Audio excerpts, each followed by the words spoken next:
Hey, you're back. Or maybe you've been scrolling for a while trying to find something that feels right. Either way, you found this, and you can rest here for a bit.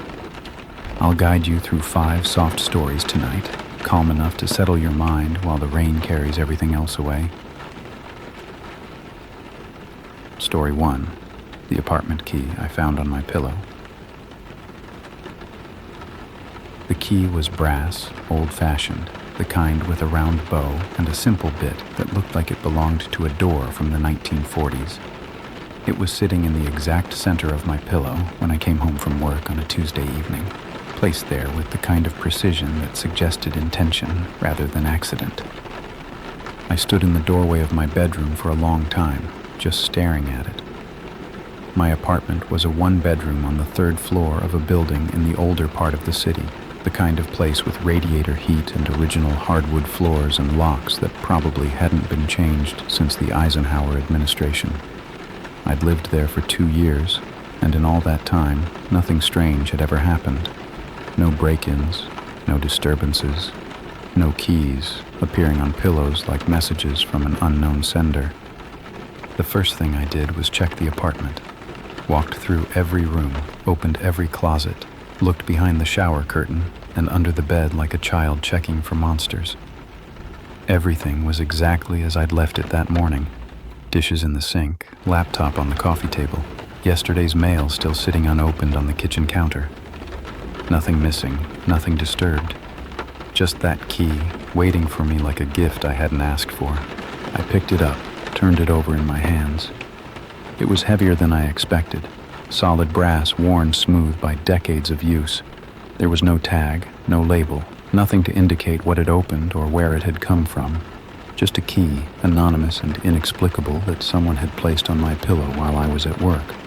My building had a super, a guy named Manny, who lived in the basement and handled repairs with the enthusiasm of someone counting down the days to retirement. I called him, asked if he'd been in my apartment for any reason. He said no, hadn't been above the 1st floor all day. Was there a problem? I told him no problem, just checking, and hung up before he could ask questions I didn't want to answer. I thought about calling the police, but what would I say? Someone broke into my apartment and left a key on my pillow. They'd think I was crazy, or paranoid, or both. There was no sign of forced entry, nothing stolen, nothing damaged. Just a key that shouldn't exist in a place it had no reason to be. That night, I couldn't sleep. Kept turning the key over in my hands, running my thumb across its worn surface, trying to imagine who had left it and why. A prank from a friend. I didn't have many friends with access to my apartment, and none of them had keys. A previous tenant returning something they'd forgotten. But why leave it on my pillow instead of with the super? A stalker, a creep, someone who'd figured out how to get into my home without leaving a trace. The last option scared me enough that I got up at 2 a.m. and pushed my dresser in front of the bedroom door. I know how that sounds. I know it sounds like the kind of thing a crazy person does. But you try finding a mysterious key on your pillow and see how well you sleep. The next morning, I took the key to a locksmith.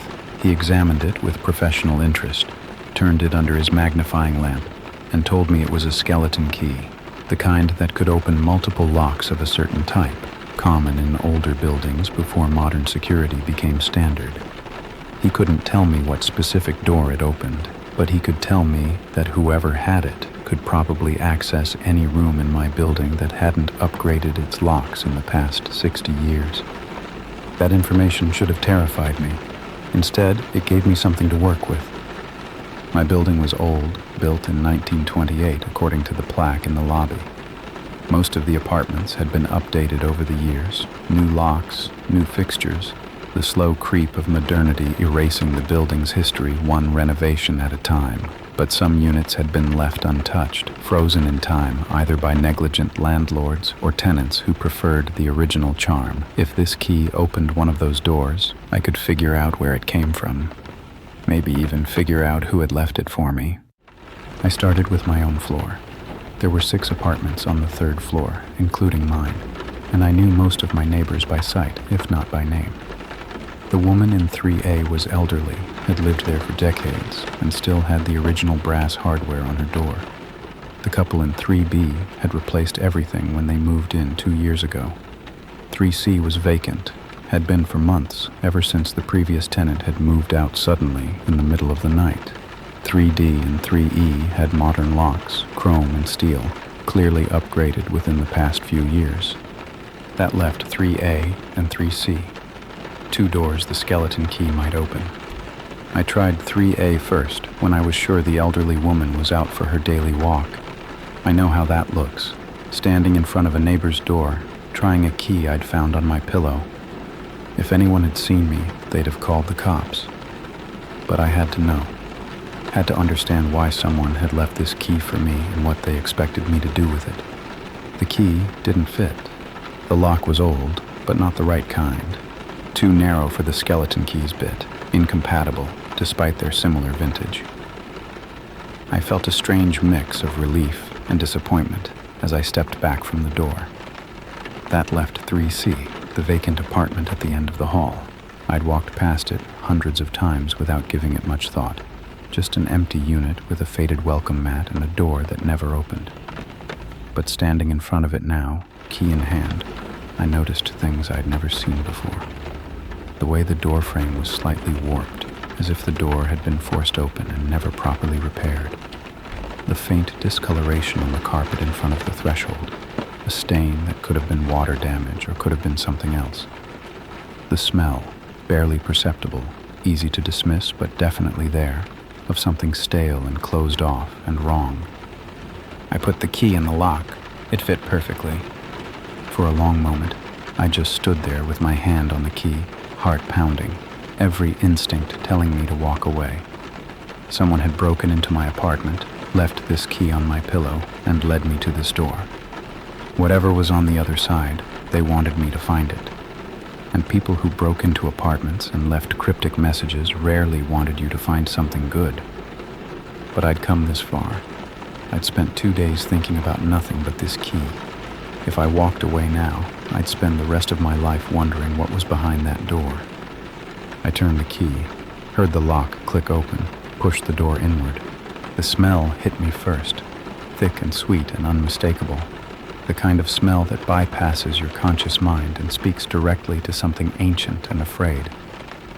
I knew what it was before I saw anything, before my eyes adjusted to the darkness of the unlit apartment. I knew, but I stepped inside anyway, and what I found changed everything. The apartment was laid out exactly like mine, same narrow hallway, same layout of rooms, same windows facing the alley behind the building. But where my apartment was lived in and familiar, this one felt like a tomb. The curtains were drawn, blocking out all natural light, and the air was thick with dust and that terrible sweetness that coated the back of my throat.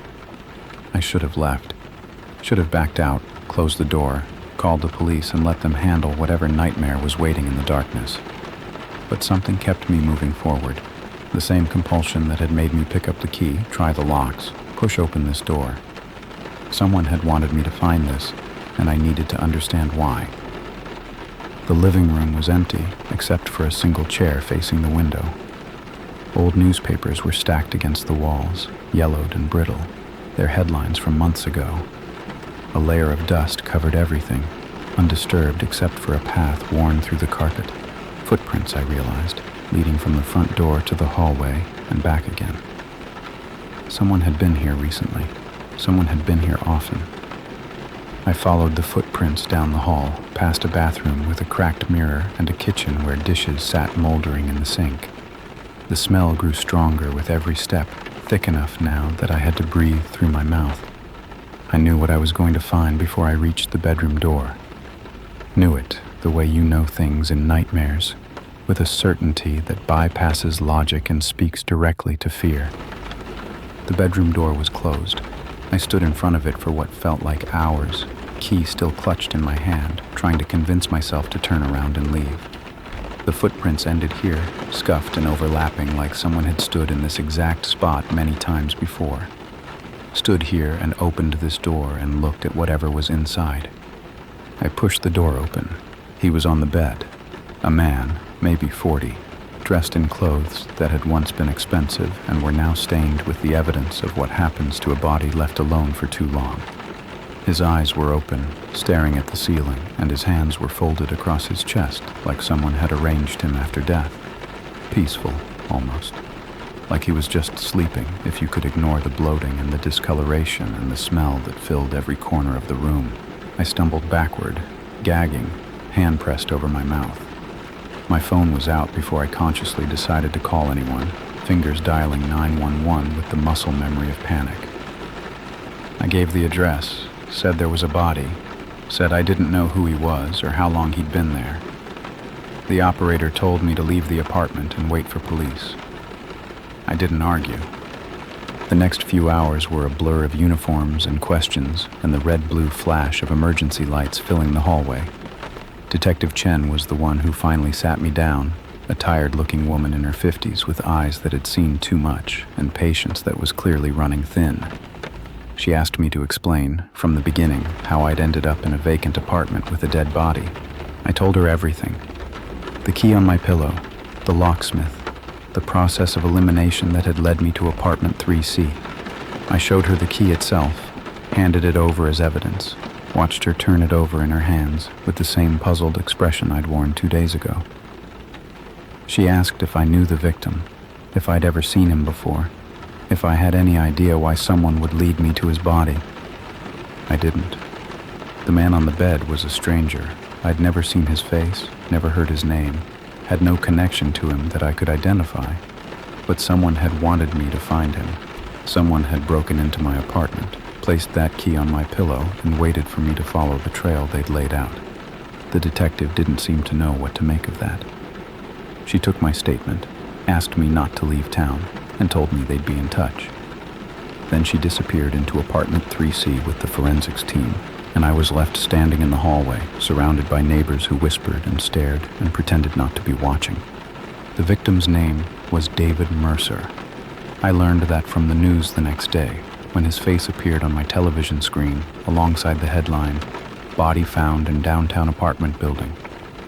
He was 43, a real estate developer who'd been reported missing 6 weeks ago by his business partner. The police weren't releasing details about how he died or why he'd ended up in a vacant apartment, but the reporter's tone made it clear this wasn't natural causes. 6 weeks. He'd been dead in that apartment for 6 weeks, 30 feet from where I slept every night. And I'd never noticed anything. No smell, no sounds, no sign that something terrible had happened on the other side of my wall. I started researching David Mercer. Couldn't help myself. I needed to understand why someone had chosen me to find him, why they'd gone to the elaborate trouble of breaking into my apartment just to leave a key. There had to be a connection, some thread linking me to this dead man that I couldn't see. What I found made everything more confusing. David Mercer had no ties to my building, no history in this neighborhood, no reason to be in apartment 3C at all. He lived across the city in a penthouse that cost more per month than I made in a year.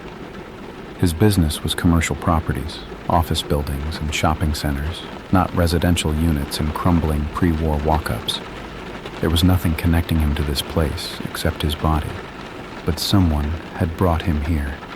Someone had killed him because the news was now reporting it as a homicide, blunt force trauma to the head, and left him in a vacant apartment to rot. And then, weeks later, that same someone had decided it was time for David Mercer to be found. They'd chosen me to find him. Not the police, not an anonymous tip, not any of the normal ways murderers got caught when the guilt became too much. They'd broken into my apartment, left a key on my pillow, and watched to see what I would do. Which meant they knew me, knew where I lived, knew how to get in, knew something about me that made them think I was the right person for this particular discovery. The thought kept me awake for 3 nights straight. I lay in my bed, the same bed where the key had appeared, and I stared at the ceiling, and I wondered who was watching me, who had been in this room, stood over this pillow, left a message meant only for my eyes. On the 4th night, I got my answer. I came home from work to find another key on my pillow. Different from the first, newer, shinier, a modern key with a rubberized grip and teeth that matched no lock in my building. Attached to it was a note, handwritten in neat block letters. "You found him. Now find her. Time is running out." I called Detective Chen immediately, showed her the new key, the note, explained that whoever had killed David Mercer was now communicating with me directly. She listened with that same tired expression, took the evidence, and told me she'd look into it. But I could see the doubt in her eyes, the suspicion that maybe I was more involved in this than I claimed to be. "You have to understand how this looks," she said, bagging the key and the note while I stood in my kitchen feeling like a suspect in my own home. A stranger finds a body using a key that appeared on his pillow, and now he's receiving messages from the killer. Either someone's targeting you specifically, or you know more than you're telling me. I didn't know more. That was the terrifying part. I was as confused as she was, stumbling through a nightmare I didn't understand. But I could see her calculating, weighing the odds, wondering if I was a victim or a perpetrator. It was the same look I'd seen on the faces of my neighbors when they watched me being questioned in the hallway. Suspicion is contagious, and mine was spreading. Detective Chen posted an officer outside my building that night, a young guy in a patrol car who looked bored and checked his phone more than he checked the street. I appreciated the gesture, but I knew it wouldn't help. Whoever was doing this had already proven they could get into my apartment without being seen. A cop in a car wasn't going to stop them. I didn't sleep, just sat in my living room with all the lights on, staring at the key I'd photographed before handing it over to the police. Modern, rubberized grip, the kind of key that opened newer locks, apartments, offices, storage units. Nothing as distinctive as the skeleton key that had led me to David Mercer. This could open any of 1,000 doors in the city. But the note said her, said time was running out. Somewhere, a woman was in danger, and I was supposed to find her using nothing but a key and the assumption that I could figure out what the hell was happening. I started with David Mercer. If the killer had chosen me to find his body, there had to be a reason, some connection I was missing, some thread that linked my life to his death. I spent the next 3 days researching everything I could find about him, building a timeline of his final weeks, looking for any point where our paths might have crossed. And I found one, a single intersection, so small I almost missed it. 6 weeks before his death, David Mercer had attended a charity gala at the Whitmore Hotel downtown. It was a fundraiser for affordable housing, ironic, given his reputation for developing luxury properties that pushed out lower-income residents. The event had been covered extensively in the local press, with photographs of the city's elite mingling over champagne and canapes. I was in one of those photographs, not as a guest. I couldn't afford the ticket price, but as part of the catering staff. I'd picked up a side gig with an events company to help cover my rent during a slow month at work. I'd spent that night carrying trays and refilling drinks, invisible to the wealthy donors who never looked twice at the help. But someone had been looking. Someone had taken that photograph of the crowd, and in the background, barely visible between two women in evening gowns, was me, holding a tray of champagne flutes, standing maybe 20 feet from David Mercer. That was the connection. Not personal, not meaningful, just proximity. I'd been in the same room as a man who would be dead 6 weeks later, and somehow, that was enough for the killer to decide I should be the one to find his body. But why? What kind of logic led from served champagne at the same party to should discover the murder victim, unless the connection wasn't about David Mercer at all, unless it was about me? I went back through my memories of that night, trying to remember anything unusual. The event had been standard, 3 hours of circulating with trays, dodging drunk donors, counting the minutes until I could go home. I hadn't talked to anyone except other staff members, hadn't witnessed anything strange or suspicious, hadn't done anything that should have put me on anyone's radar. But someone had noticed me. Someone had watched me work that party, had filed away my face, had tracked me down months later to make me part of their game. The thought made my skin crawl. How long had they been watching? What else did they know about my life? On the fourth day, I got another message. Not a key this time. A photograph slipped under my apartment door sometime during the night while I slept. It showed a woman, maybe 30, with dark hair and frightened eyes. She was sitting in what looked like a basement, hands bound in front of her, a newspaper held up to prove the date. Yesterday's paper. She was alive. At least she had been 24 hours ago. On the back of the photograph, the same neat handwriting. Her name is Sarah. She has 48 hours. The key opens her cage. Find her, or don't, but know that her death will be your choice. I stared at that photograph until my eyes burned. A woman I'd never met, bound and terrified, counting on a stranger to save her life. And all I had was a key that could open any of 10,000 locks in the city, and a killer who seemed to think this was some kind of test. I should have taken it to Detective Chen. Should have let the police handle it, trusted the system, done the responsible thing. But the note had said 48 hours. I'd seen how long it took the police to process evidence, to coordinate searches, to mobilize the resources needed to find one missing woman in a city of millions. 48 hours wasn't enough. Not for them. Maybe it wasn't enough for me either, but I was the one the killer had chosen. I was the one with the key, and if I didn't find Sarah in time, her blood would be on my hands. I looked at the photograph again, studying every detail. The basement walls were concrete, stained with water damage. The newspaper she held was the city's main daily, available everywhere, useless as a clue. But behind her, barely visible in the shadows, was something else. A logo on a cardboard box, partially obscured but still readable. A storage company. One of those places where people rent units to hold their excess furniture and forgotten memories. I knew that logo.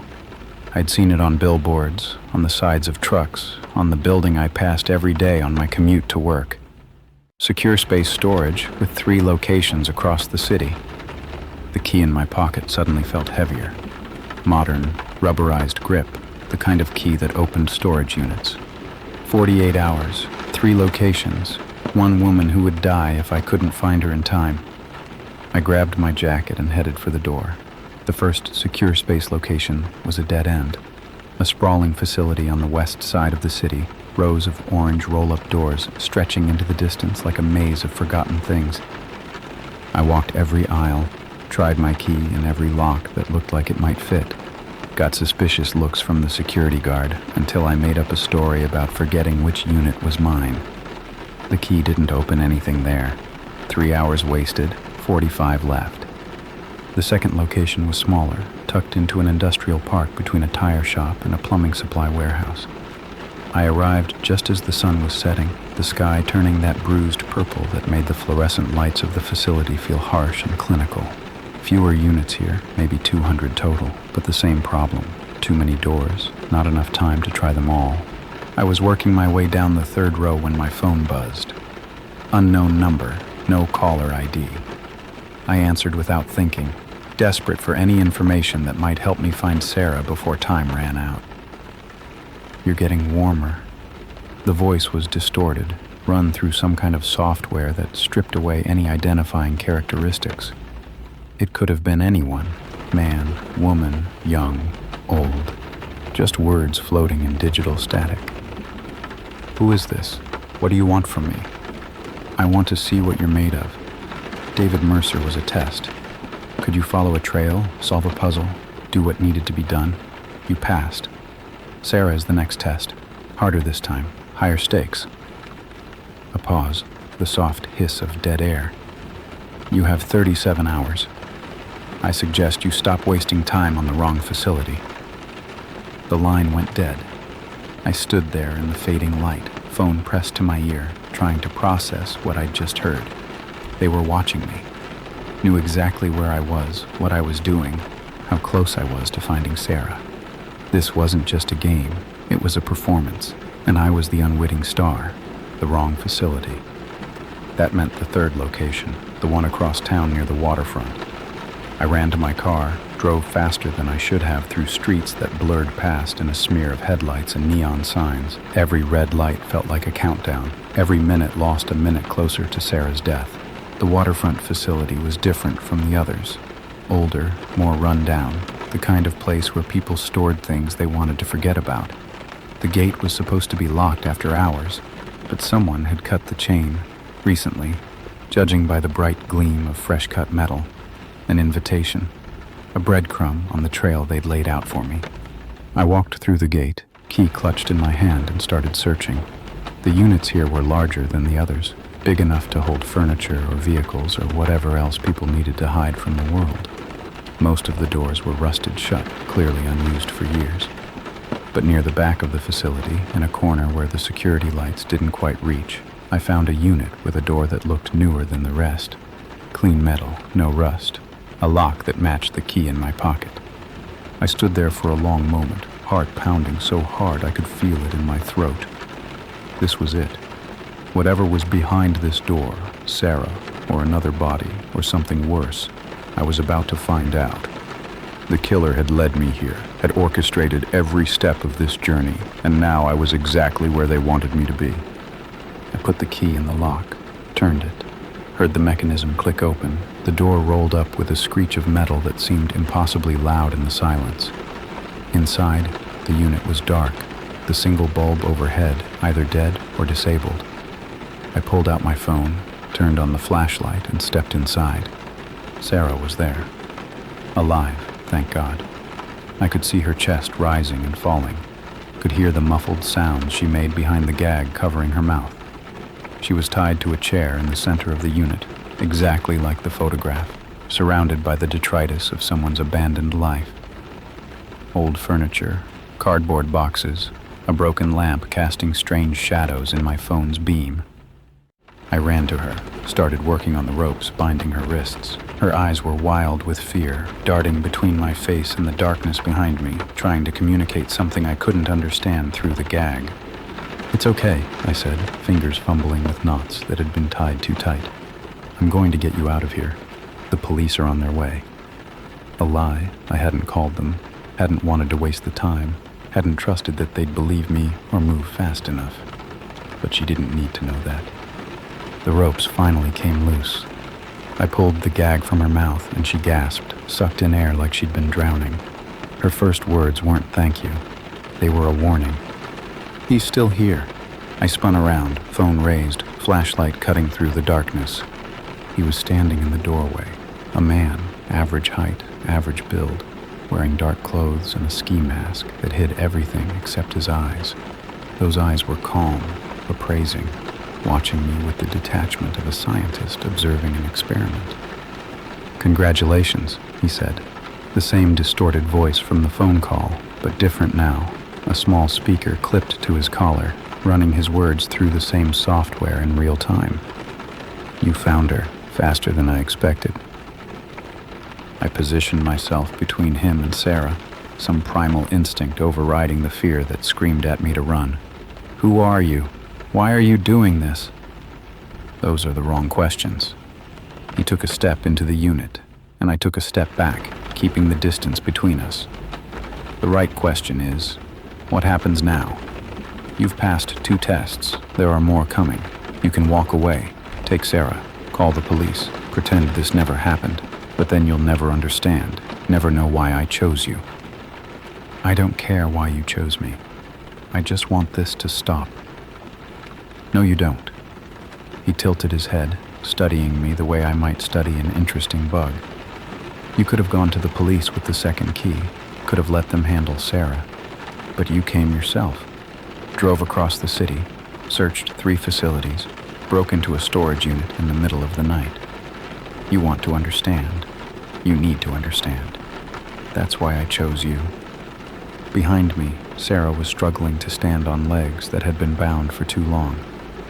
I could hear her breathing, fast and panicked, could feel her terror radiating through the small space between us. "Let us go," I said. "Whatever game you're playing, I'm done." The man laughed, a sound that came through the distortion like static, inhuman and wrong. "You're not done.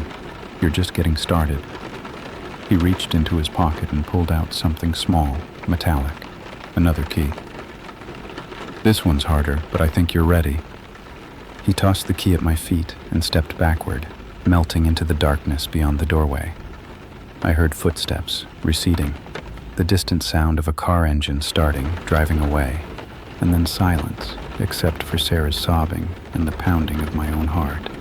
I didn't pick up the third key, left it lying on the concrete floor of that storage unit while I helped Sarah to her car, drove her to the nearest hospital, and finally, called Detective Chen.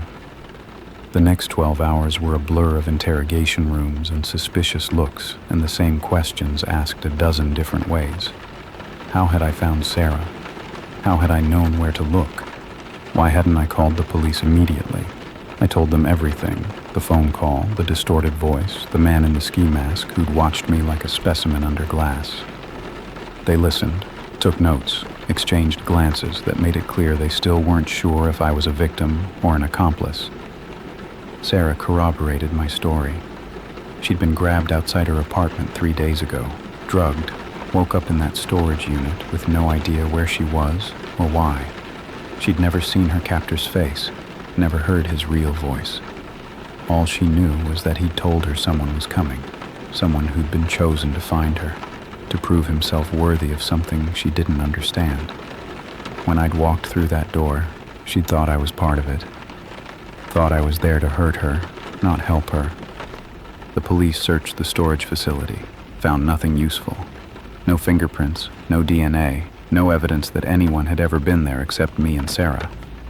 The killer had been careful, methodical in a way that suggested experience.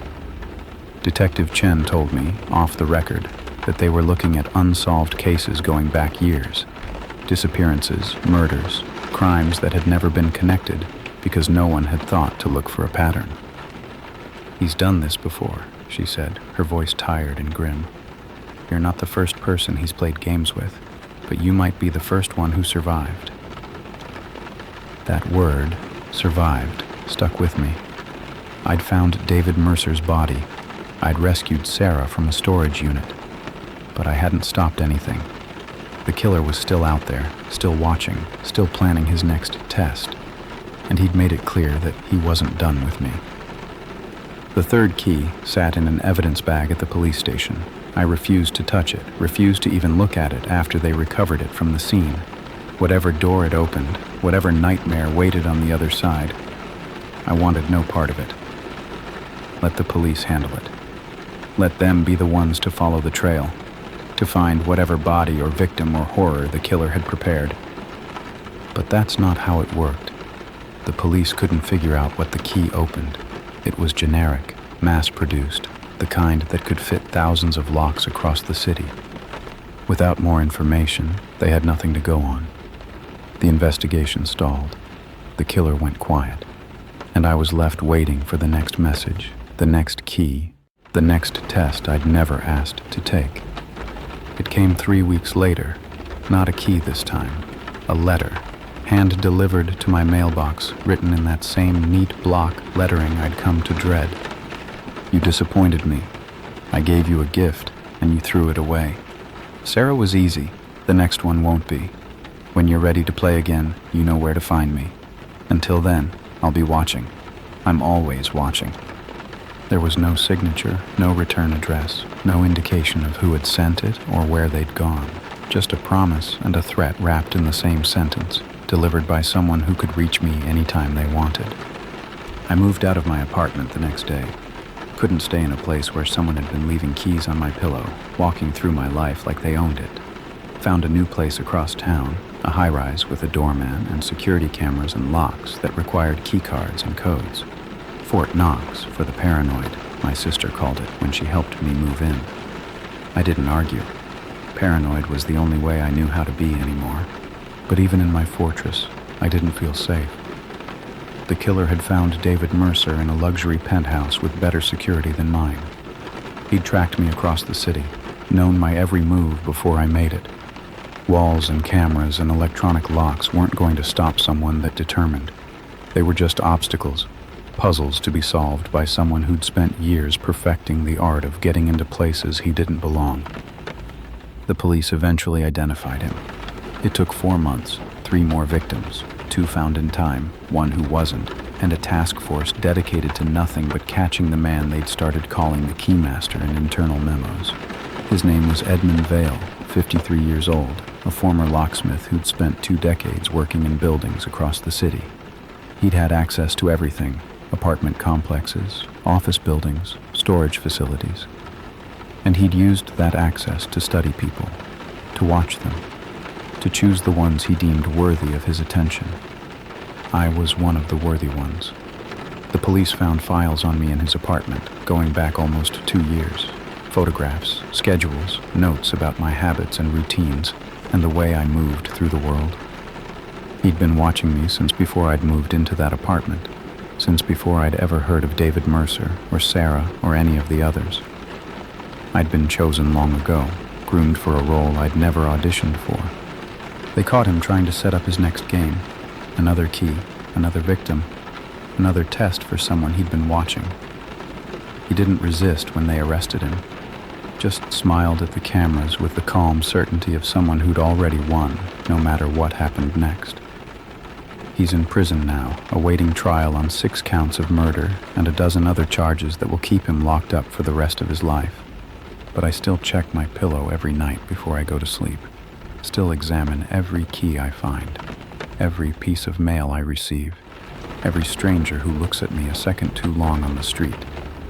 Edmund Vale is behind bars, but the fear he planted in me has taken root, growing into something I can't cut out no matter how hard I try. Some nights, I dream about keys. Brass ones and modern ones, skeleton keys and electronic fobs, piles of them covering my bed like leaves in autumn. In the dreams, I know that each one opens a different door, a different horror, a different test I'm not prepared to face. And standing at the foot of my bed, watching me sleep, is a man in a ski mask with calm, appraising eyes. "You're not done," he says. "You're just getting started." I wake up gasping, drenched in sweat, and I check the pillow beside me. So far, it's always been empty. But every morning I wonder if today will be different, if today someone new will decide I'm worthy of their attention, if the next key is already being made, waiting to appear on my pillow and drag me into a game I never wanted to play. Some doors, once opened, can never be closed again, and I'll spend the rest of my life wondering which one is coming for me next. Story 2, the TV that showed static faces. The first face appeared on a Wednesday night, somewhere between the snow and the silence. I'd been flipping through channels on the old Zenith console my grandmother left me when she passed, a behemoth of wood and glass from 1978 that weighed more than I did and still somehow worked. The cable wasn't hooked up yet, so every channel was the same. Static, that black and white blizzard of random noise that used to terrify me as a kid. I was about to turn it off and go to bed when something in the static shifted. A face. Just for a second, just a suggestion of features in the chaos. Eyes, a mouth, the outline of a head tilting toward the screen like someone pressing their face against frosted glass. Then it was gone, dissolved back into the snow, leaving me staring at nothing but electronic noise and the reflection of my own startled expression. I told myself I'd imagined it. The brain is wired to find faces everywhere, in clouds, in wood grain, in the random patterns of white noise. It's called pareidolia, and it's the reason people see Jesus in toast and the Virgin Mary in water stains. What I'd seen was just my tired mind playing tricks, finding meaning in meaninglessness. But I didn't turn off the TV. Instead, I sat there on my grandmother's old couch in my grandmother's old house, watching the static swirl and shift like something alive, waiting to see if the face would come back. It didn't. Not that night. I'd inherited the house 3 months ago when my grandmother passed peacefully in her sleep at the age of 91. She'd lived there alone for almost 60 years, ever since my grandfather died in 1965.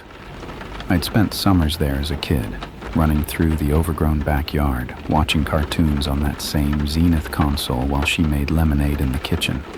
The house was full of memories, most of them good. Moving in had felt like coming home, but there was something different about living there versus visiting. something I hadn't noticed during those childhood summers when the house was full of light and my grandmother's voice and the smell of her cooking. Now, in the quiet of empty rooms, I became aware of the house's age, its weight, the decades of history pressed into its walls like fossils in stone. At night, I heard sounds I couldn't identify, creaks and groans and whispers that might have been wind or might have been something else. The house felt like it was breathing, slow and deep, waiting for something I couldn't name. The Zenith was part of that history.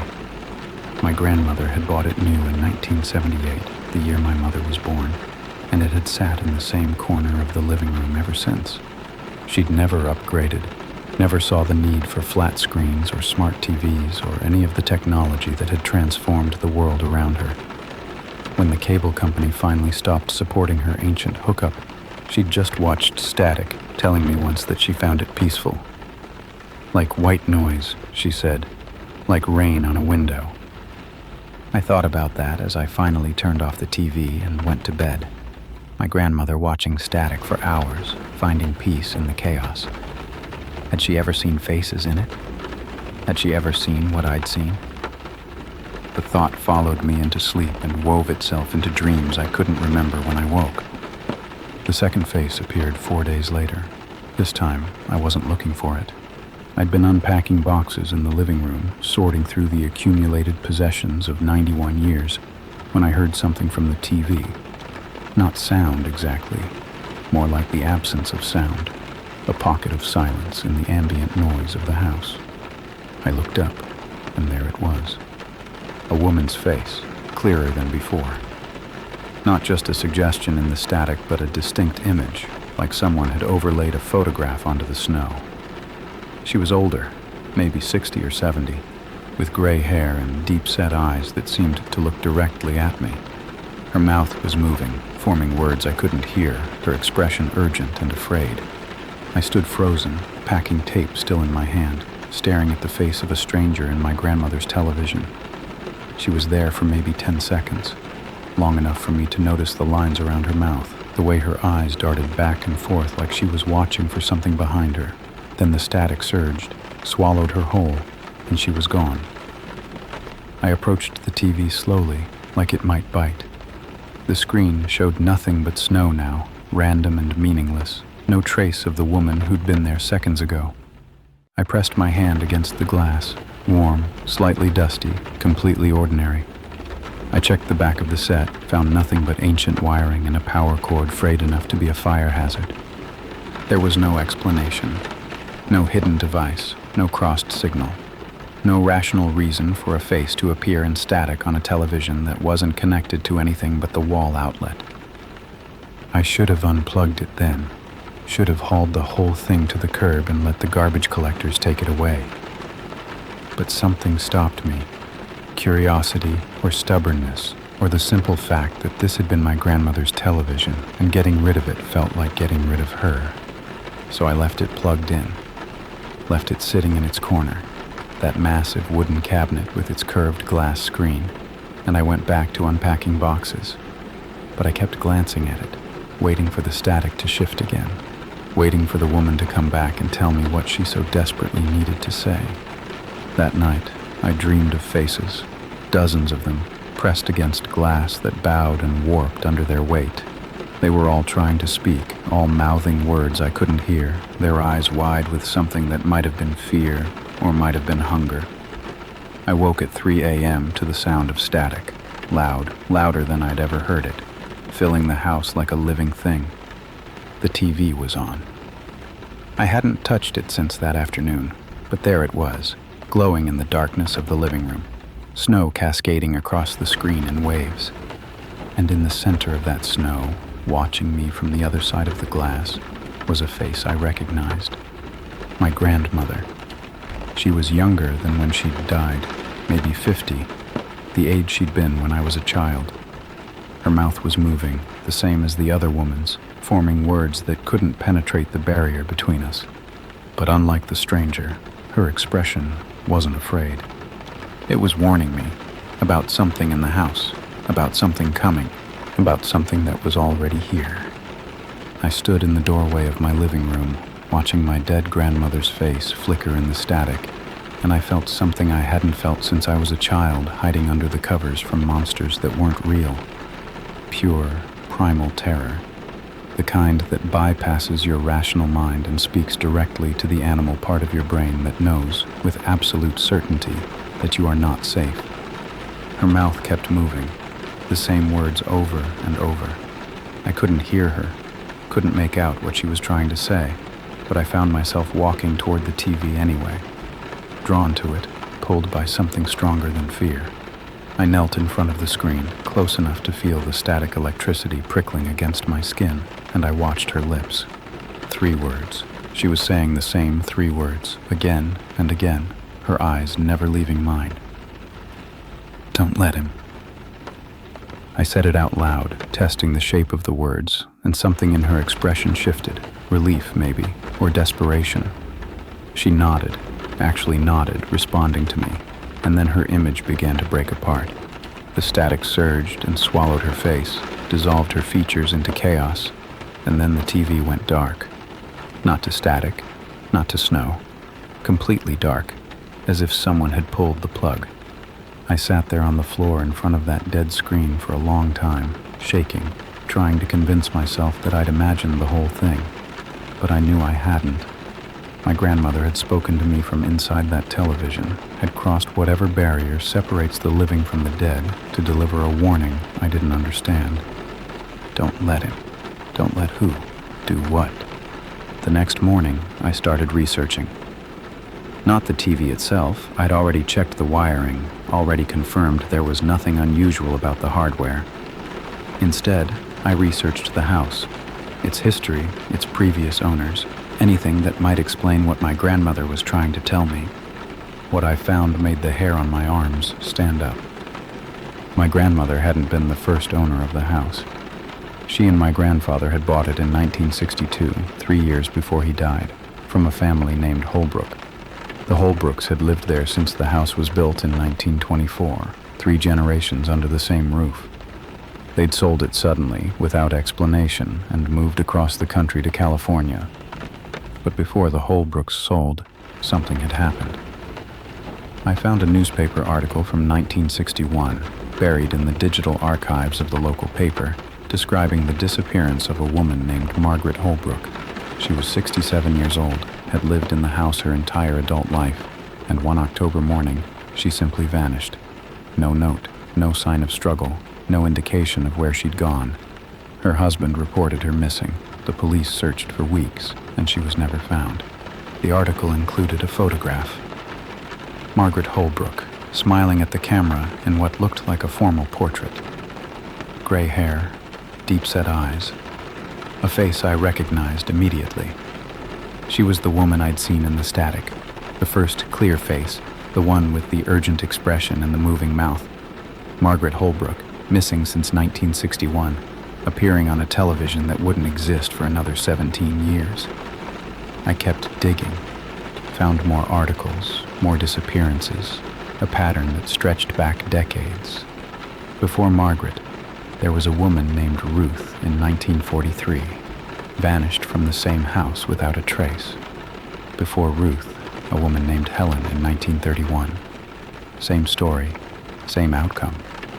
Every 15 to 20 years, a woman who lived in this house disappeared, and none of them were ever found.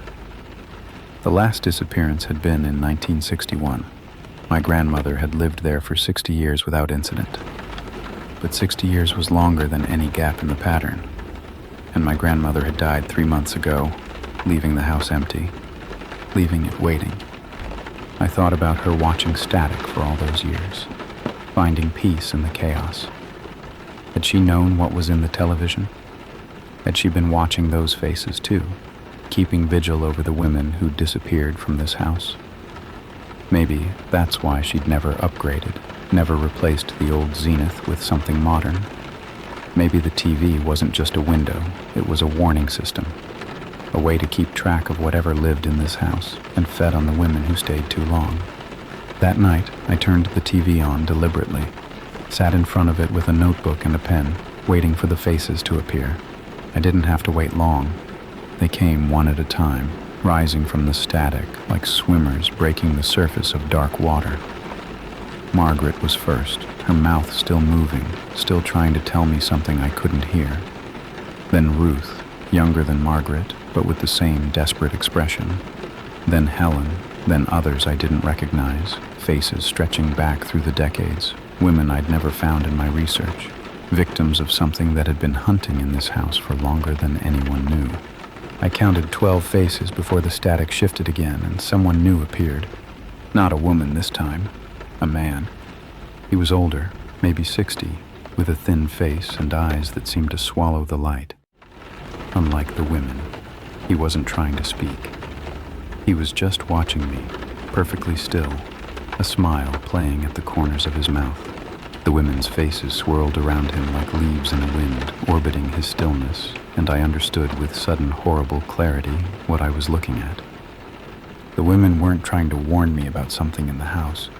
They were trying to warn me about him. He pressed closer to the screen, that smile widening, and I saw his mouth move for the first time. Unlike the women, I could hear him perfectly, not through the TV's speakers but inside my head, a whisper that bypassed my ears entirely. She kept me waiting for so long. 60 years, watching, never letting me through. But she's gone now. And you? His smile showed too many teeth. You're not her. You don't know the rules. You've already invited me in. The screen went dark, and behind me, in the darkness of my grandmother's house, I heard footsteps. I didn't turn around. Some instinct, deeper than thought, told me that turning around would be the worst thing I could do. Instead, I kept my eyes fixed on the dark screen of the television, watching the reflection of the room behind me in its curved glass surface. Something was moving in that reflection. A shape, darker than the darkness around it, crossing the living room with slow, deliberate steps. It didn't walk like a person. The movements were wrong, too fluid, like smoke given form. I could hear it breathing now, a wet rasping sound that seemed to come from everywhere at once. You watched the static. The voice was in my head again, intimate and invasive. You saw the faces. You responded to them. That's all it takes. Acknowledgement, recognition, an open door. The shape in the reflection was closer now. I could see its outline more clearly, the suggestion of limbs and a head, something that wore the idea of a human form, like an ill-fitting costume. My heart was pounding so hard I could feel it in my temples, my throat, the tips of my fingers still gripping the notebook I'd been using to document the faces. Your grandmother was clever. She learned the rules. Never speak to the faces. Never respond, never acknowledge, never let them know you can see them. A sound that might have been laughter, cold and hollow. She watched for 60 years without ever giving me what I needed. Can you imagine that kind of discipline, that kind of sacrifice? I thought about my grandmother, alone in this house for decades, watching static for hours at a time, not because she found it peaceful, because she was standing guard, watching the faces, keeping track of the thing that wanted to get through, never once letting it know she could see it. A 60-year vigil, ended only by her death, and I'd undone it in less than a week. The shape stopped moving. In the reflection, I could see it standing directly behind me, close enough to touch. The temperature in the room had dropped. I could see my breath fogging in front of my face, could feel the cold radiating off the thing behind me like heat from an open freezer. "Turn around," it said. "Let me see your face. Let me in properly." I didn't turn, kept my eyes locked on the television, on the dark screen that showed nothing but shadows and the shape that shouldn't exist. My grandmother had watched for 60 years without responding. I could do the same. I had to do the same. Your grandmother thought she was protecting people. Thought if she kept me contained, kept me fed with her attention without ever letting me through, I'd eventually weaken, fade away. Another laugh, closer now, breath I couldn't feel stirring the hair on the back of my neck. She was wrong. I've been getting stronger, feeding on her vigilance, her fear, her desperate hope that she could outlast me.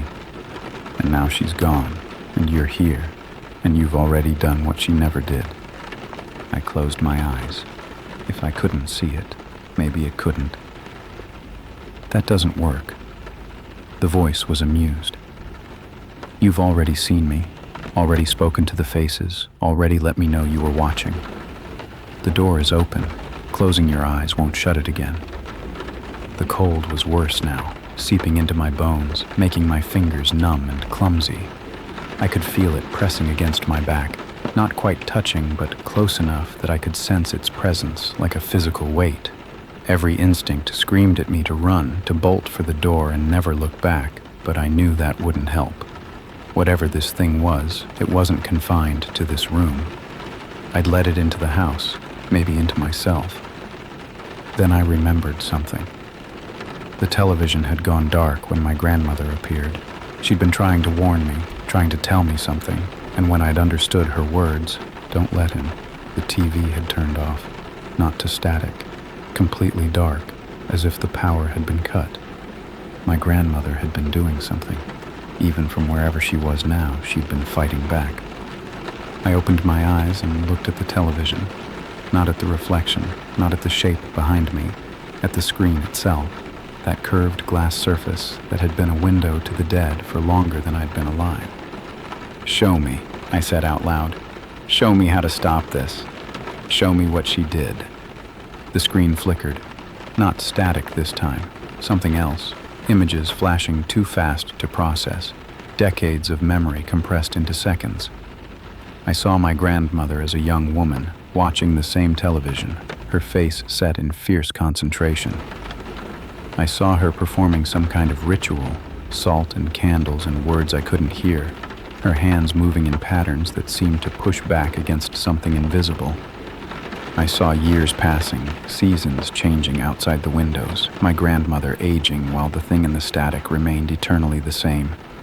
And I saw what she'd done at the end, in the final weeks of her life, knowing she was dying, knowing she couldn't guard the door forever. She'd recorded something, not on video, but on the television itself, imprinted into the static like a message in a bottle. Instructions for whoever came next. Instructions for me. The images slowed, became clearer. I saw my grandmother's face, younger than I remembered, but unmistakably her, speaking directly into the camera.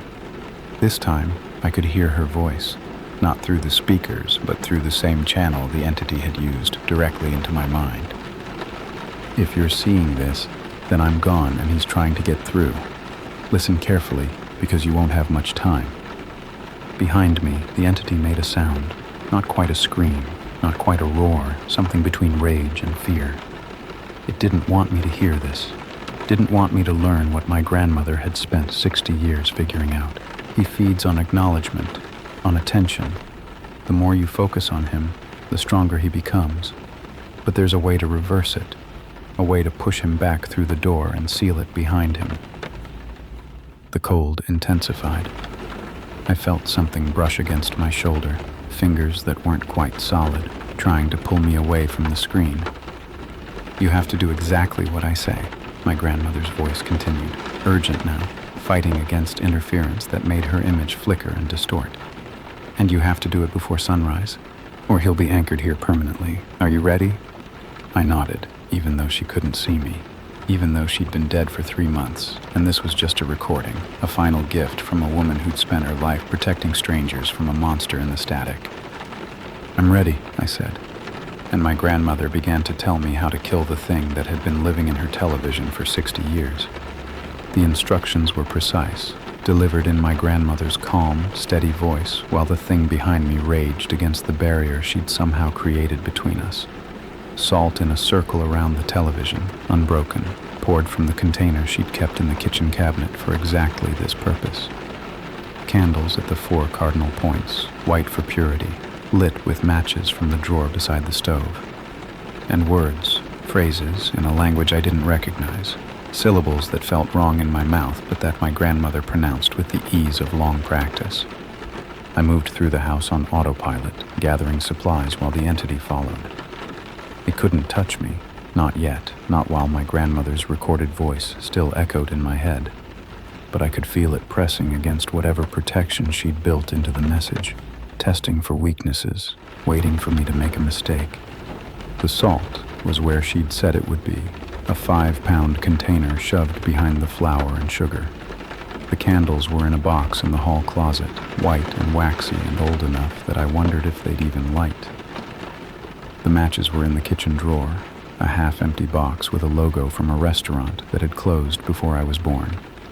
My grandmother had prepared all of this, stockpiled supplies for a ritual she hoped would never be needed, and left them waiting for the day someone would have to finish what she'd started. I poured the salt in a circle around the television, careful not to break the line, while the entity's whispers grew louder in my mind. It told me this wouldn't work, that my grandmother had been a foolish old woman clinging to superstition, that the only way out of this was to accept what was coming. I ignored it, focused on the salt, on the circle, on the steady rhythm of my grandmother's voice still playing in my head like a recording that refused to end. The candles came next.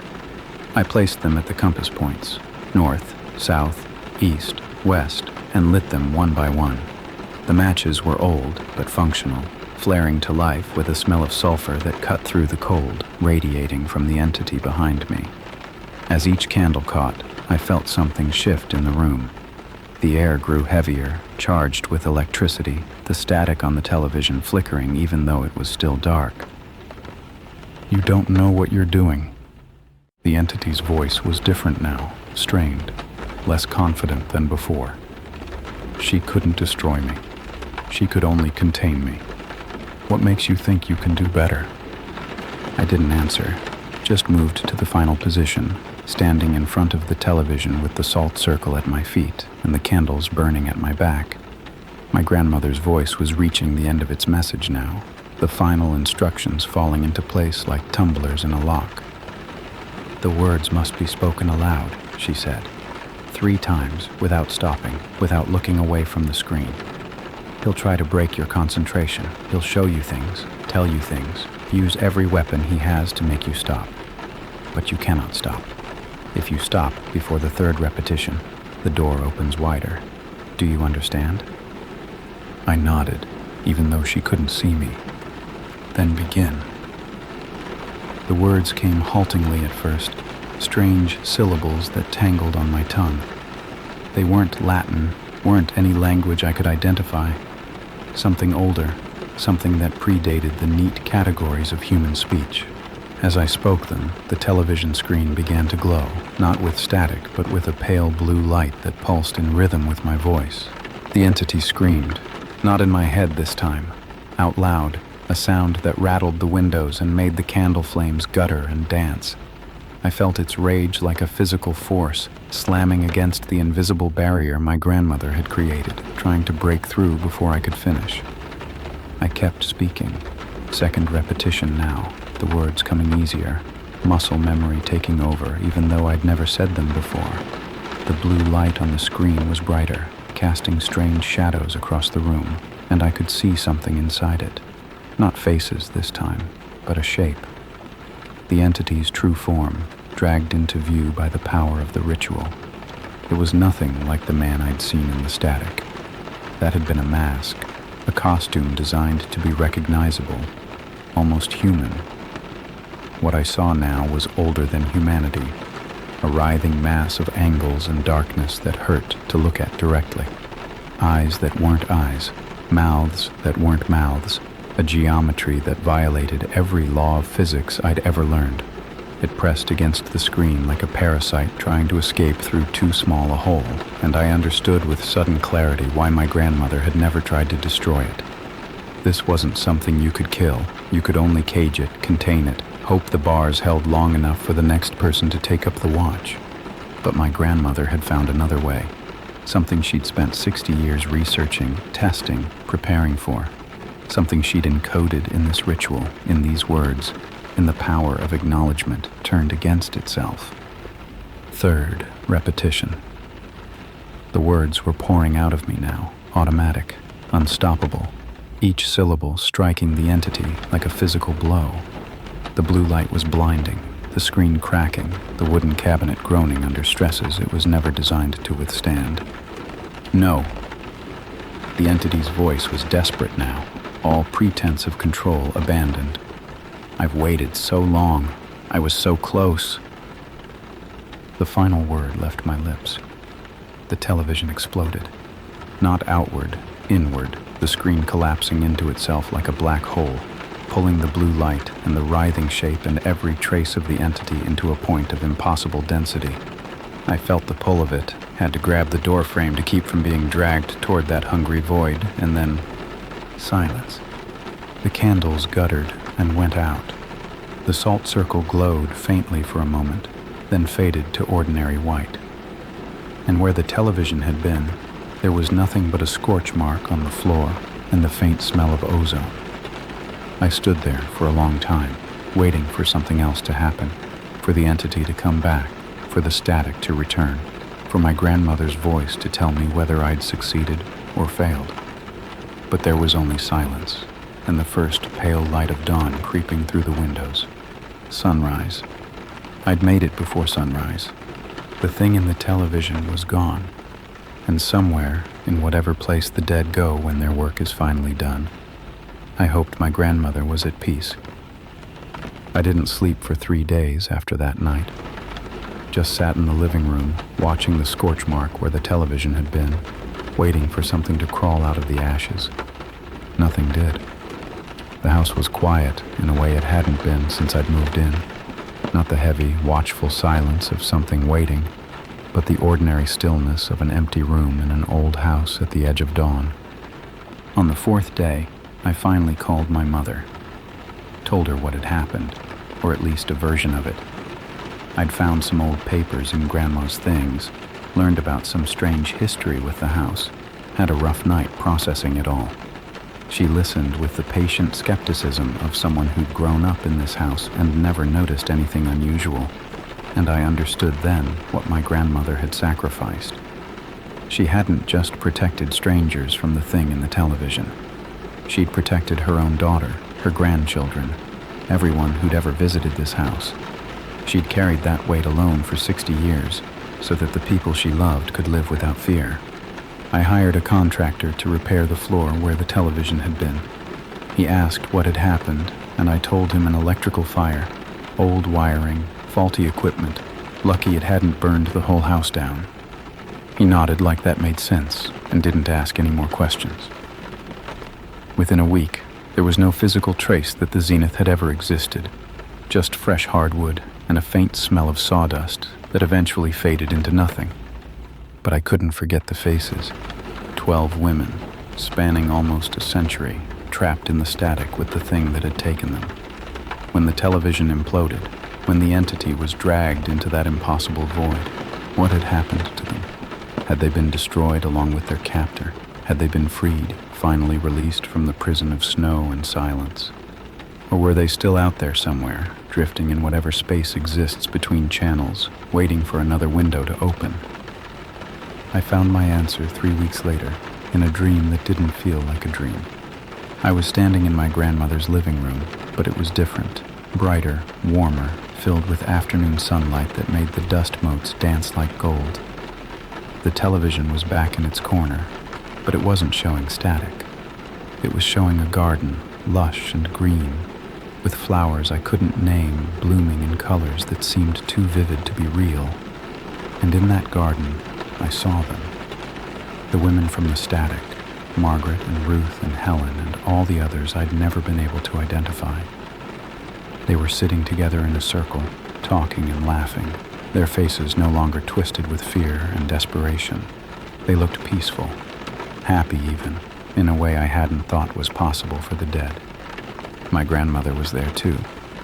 She sat at the edge of the group, younger than I'd ever known her, watching the others with a quiet smile. When she saw me, she stood and walked toward the screen, and for a moment I thought she was going to step through, cross whatever barrier still separated us. She didn't. Just placed her hand against the glass from her side while I placed mine against it from my side, our palms aligned, separated by inches that felt like miles. "You did well," she said, and this time her voice was clear, unfiltered by static or ritual or the desperate urgency of a warning. I knew you would. I saw it in you when you were just a little boy, watching cartoons on that same television. The stubbornness, the refusal to look away from things that scared you. I wanted to ask her so many things, how she'd learned about the entity, how she'd survived 60 years of vigilance, whether she'd ever been afraid. But the questions stuck in my throat, and all I could manage was the one that mattered most. Are you okay? Are they okay? She smiled, and it was the same smile I remembered from childhood summers, from lemonade in the kitchen and stories before bed. We're free, all of us. What you did, the ritual, the destruction of the anchor, it released everyone he'd ever taken. We're somewhere else now, somewhere he can never reach. The image was starting to fade, the garden dimming, my grandmother's face growing indistinct at the edges. I pressed harder against the glass, desperate to hold on to this moment, to keep her with me just a little longer. Will I see you again? Someday. Her voice was distant now, an echo fading into silence. But not for a long, long time. Live your life, sweetheart. Fill this house with joy instead of fear. That's what I always wanted for it. That's what I want for you. The garden disappeared. The television went dark, not to static, but to simple, ordinary blackness. And I woke up on the couch in my grandmother's living room, tears streaming down my face, my hand pressed against empty air where the screen had been. I still live in the house. It's been 2 years now, and I've filled it with the things my grandmother never could. Dinner parties, friends staying overnight, a girlfriend who moved in last spring and loves the original hardwood floors. The room where the television used to be is a reading nook now, with a comfortable chair and good lighting and shelves full of books that have nothing to do with the occult or the supernatural. Sometimes, late at night, I think I hear static. Just for a moment, just a whisper at the edge of perception, gone before I can be sure it was ever there. I don't know if it's my imagination or echoes of what used to be, or something new trying to find a foothold in a house that was once a gateway to something terrible. When I hear it, I do what my grandmother taught me. I don't acknowledge it, don't focus on it, don't give it the attention it needs to grow. I just close my eyes, think about the garden where the women are finally at peace, and wait for the sound to fade. It always does, so far. I kept one thing from that night, the box of matches from the kitchen drawer, the ones with the logo from the restaurant that closed before I was born. They're in my nightstand now, next to the salt I keep there just in case. Probably paranoid, probably unnecessary. But my grandmother spent 60 years preparing for something she hoped would never happen, and she taught me that hope is not the same as certainty. Some doors, once opened, leave cracks that never fully close, and some things, once invited in, never completely leave. But I know the words now.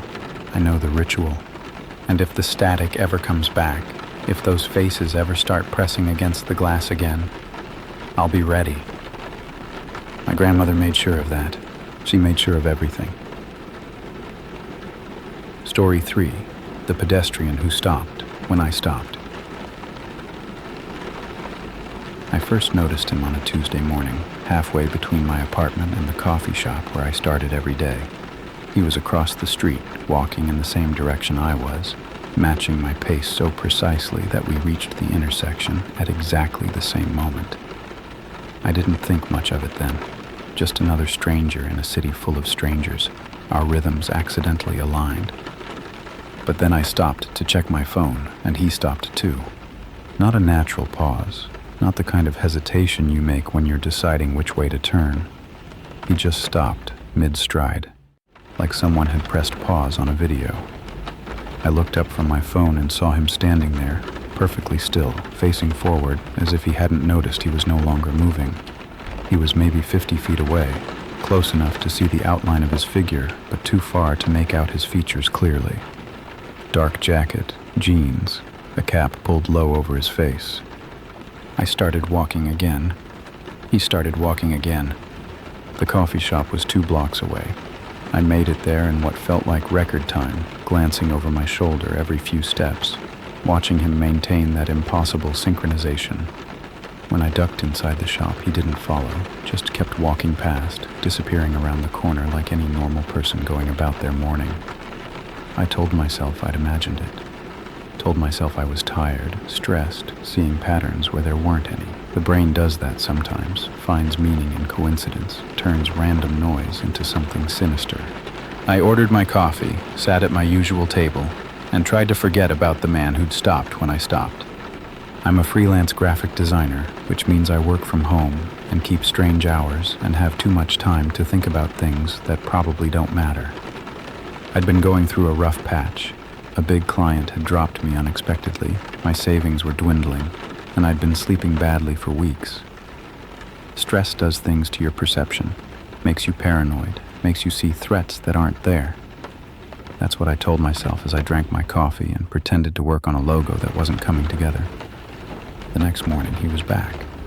Same spot, same distance, same dark jacket and low cap. I noticed him the moment I stepped out of my building, already in motion, already matching my pace like he'd been waiting for me to appear. This time I tested it deliberately, stopped in the middle of the sidewalk, pretended to tie my shoe, watched him from the corner of my eye. He stopped, not quite instantly, but close enough that the delay felt unnatural, like he was reacting to me, adjusting to my movements a fraction of a second after I made them. I stood up, started walking. He started walking. I slowed down. He slowed down. I sped up until I was almost jogging, and he matched me step for step, maintaining that 50-foot gap like it was measured with a ruler. I didn't go to the coffee shop that day. Turned around, went back to my apartment, locked the door behind me, and stood at the window watching the street below. The man was gone. Or at least I couldn't see him, couldn't identify him among the normal flow of pedestrians going about their normal lives. Maybe he'd kept walking when I turned back. Maybe he was down there somewhere, stopped in a doorway, waiting for me to come out again. I called my friend Marcus, told him what had happened. He laughed, not unkindly, and said I was spending too much time alone. "You need to get out more," he said. "Meet people. Stop looking for patterns in strangers on the street." I agreed with him, promised to take better care of myself, hung up feeling foolish for having called in the first place. But the next morning, I tested it again. Left my apartment at a different time, took a different route, walked in the opposite direction from the coffee shop. It didn't matter. He was there within minutes, appearing from a side street like he'd known exactly where I'd be, falling into step on the opposite sidewalk with that same perfect synchronization. This time I got a better look at him, taller than average, thin, moving with a fluidity that didn't quite match his stopping and starting. His face was still obscured by the cap, but I could see his jaw, his mouth, the way his lips seemed to be curved in a slight smile. He was enjoying this. Whatever game he was playing, he wanted me to notice, wanted me to be afraid. I walked for 20 minutes, varying my pace, stopping at random intervals, changing direction without warning. He matched everything, every stop, every start, every turn. It was like watching my reflection in a mirror, if the mirror was 50 feet away and wearing different clothes and had a smile that made my skin crawl. Finally, I did something I probably shouldn't have. I crossed the street, walked directly toward him, closing the gap between us, determined to confront this person who'd been shadowing me for 3 days. My heart was pounding, my hands were shaking, but I was tired of being afraid, tired of feeling like prey. He didn't move, just stood there, perfectly still, as I approached. 20 feet, 10 feet, 5 feet. And then I saw his face. It wasn't a face, not really. It was the suggestion of a face, the idea of features without the actual presence of them. Smooth skin where eyes should be. A mouth that was just a line, no lips, no teeth, nothing behind it. The smile I'd seen from a distance wasn't a smile at all. It was the curve of something pretending to be human, wearing the shape of a person like a costume that didn't quite fit. I stumbled backward, nearly fell, caught myself on a lamppost and stared at the thing that had been following me. It didn't react to my horror, didn't move, didn't speak, didn't do anything except stand there in the middle of the sidewalk, that blank almost face pointed in my direction. People walked past us without a second glance. A woman with a stroller, a man walking a dog, 2 teenagers laughing at something on a phone. None of them seemed to notice the faceless thing standing 5 feet away from me. None of them looked twice at the creature that had been mirroring my movements for days, because they couldn't see it. Whatever this thing was, it was invisible to everyone except me. I ran, not walked, not jogged, ran as fast as I could back to my apartment, up the stairs, through the door, lock turning behind me with a click that felt nothing like safety. I collapsed against the wall, gasping for breath, trying to process what I'd seen. When I finally worked up the courage to look out the window, the street was empty. Just ordinary people doing ordinary things, no faceless figures watching from the sidewalk. But I knew it was still out there, knew it was waiting for me to leave again, to resume whatever game we'd started playing without my consent. And I knew, with a certainty that settled into my bones like ice, that this was only the beginning. I didn't leave my apartment for 4 days. Ordered groceries online, told clients I was sick, kept the blinds drawn and the door locked, and pretended the world outside didn't exist. It was cowardice, I knew, hiding from something I didn't understand instead of facing it. But I couldn't make myself walk back out onto that street.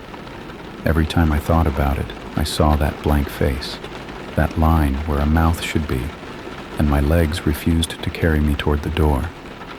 On the second day, I started researching, typed every combination of words I could think of into search engines: faceless stalker, invisible figure, entity that mimics movement, and waded through pages of horror fiction and mental health forums and conspiracy theories that ranged from plausible to completely unhinged. Most of what I found was useless, stories made up for entertainment or explanations rooted in psychology rather than the supernatural. But buried deep in a forum dedicated to unexplained encounters, I found something that made me stop scrolling. A post from 3 years ago, written by someone whose username had since been deleted. They described exactly what I'd experienced, a figure that matched their movements, invisible to others, with a face that wasn't quite a face. They'd seen it for almost 2 weeks, they said. Every time they left their house, it was there, maintaining the same distance, stopping when they stopped, starting when they started. And then one day, it had gotten closer. The distance shrank, the post said. First it was 50 feet, then 40, then 30. Every day it got a little closer, and I couldn't do anything to stop it. I tried running, tried driving, tried taking a bus across the city. Nothing worked. It was always there when I got off, always at that new, smaller distance, like it was measuring how much space it was allowed to take. The post ended abruptly, mid-sentence, as if the person had stopped typing and never come back. There were no follow-up comments, no updates, no indication of what had happened when the distance finally closed to 0. Just silence, and a timestamp from 3 years ago, and the knowledge that I wasn't the first person this had happened to. I went back to the window, parted the blinds just enough to see the street below. It was evening now, the streetlights flickering on, pedestrians hurrying home from work. For a moment, everything looked normal, just a city street at dusk, nothing unusual, nothing to fear. Then I saw it, standing on the opposite sidewalk, in the exact spot where I'd first noticed it 5 days ago, perfectly still, facing my building, that dark jacket and low cap unchanged from before. I couldn't see its face from this distance, couldn't make out the smooth blankness where features should be, but I knew it was looking at me, knew it was waiting. And I knew something else too, something that made my stomach drop. It was closer than 50 feet, not by much, maybe 5 feet, maybe 10, but definitely closer. The distance had shrunk while I'd been hiding, while I'd been pretending that locked doors and drawn blinds could protect me from something that existed outside the rules of the normal world. I backed away from the window, heart pounding. The post had said it got closer every day, had said there was nothing the person could do to stop it. If that was true, if this thing was going to keep closing the gap no matter what I did, then hiding was pointless. Worse than pointless.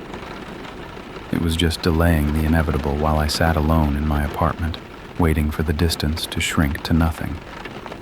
I needed help, needed someone who understood what this thing was, who could tell me how to stop it, or at least how to survive it. The person who'd written that forum post was gone, but maybe there were others, other victims, other survivors, other people who'd faced something impossible and lived to talk about it. I spent the next 2 days searching, found more accounts scattered across different corners of the internet, all describing variations of the same experience. A woman in Portland who'd seen a figure matching her movements for 3 weeks before it suddenly disappeared. A man in Chicago who'd tried to photograph his stalker only to find nothing but empty sidewalk in every image. A teenager in London who'd described the thing getting closer and closer until one night it was standing right outside her window, face pressed against the glass. None of them had answers. None of them knew what it was or where it came from or why it chose certain people and not others. But one thread connected all the accounts. Every single person who'd written about this experience had been going through something difficult when it started. Depression, grief, isolation, the slow unraveling of a life that used to make sense. The thing seemed to be attracted to suffering, drawn to people who were already struggling, already vulnerable, already cracked in ways that made them easier to break. I thought about my own life, the lost client, the dwindling savings, the weeks of bad sleep and worse dreams, the loneliness that had settled over me like a fog. So gradual I hadn't noticed it until it was everywhere. I'd been falling apart for months and I hadn't even realized it. And something had noticed. Something had been watching, waiting for me to crack wide enough to let it in. On the 6th day, I made myself leave the apartment. I couldn't hide forever. Couldn't spend the rest of my life cowering behind locked doors while a faceless thing slowly closed the distance between us. If I was going to face this, I needed to do it on my own terms.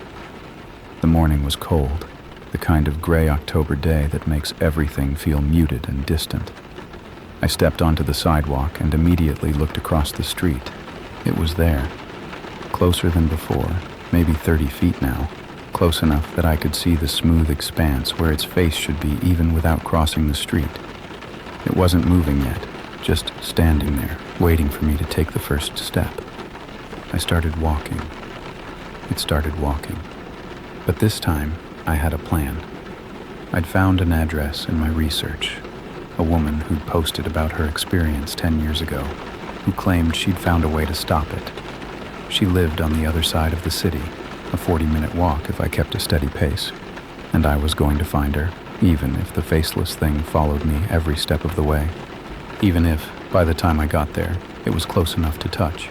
The walk across the city was the longest 40 minutes of my life. I kept my pace steady, resisting the urge to run, forcing myself to breathe normally, even as every nerve in my body screamed at me to sprint until my lungs gave out. Running wouldn't help. I'd learned that from the forum posts. The thing matched whatever speed you set, maintained whatever distance it had already claimed. Panic would only exhaust me, leave me gasping and weak when I needed to be strong. I tracked its position through reflections. Shop windows, car mirrors, the polished surfaces of buildings, anything that let me see behind me without turning around. It was there in every reflection, that dark jacket and featureless face, matching my steps with mechanical precision, and it was definitely getting closer. By the time I'd walked 10 blocks, the gap had shrunk to maybe 25 feet. By 20 blocks, it was under 20. I could see details now that had been blurred by distance before.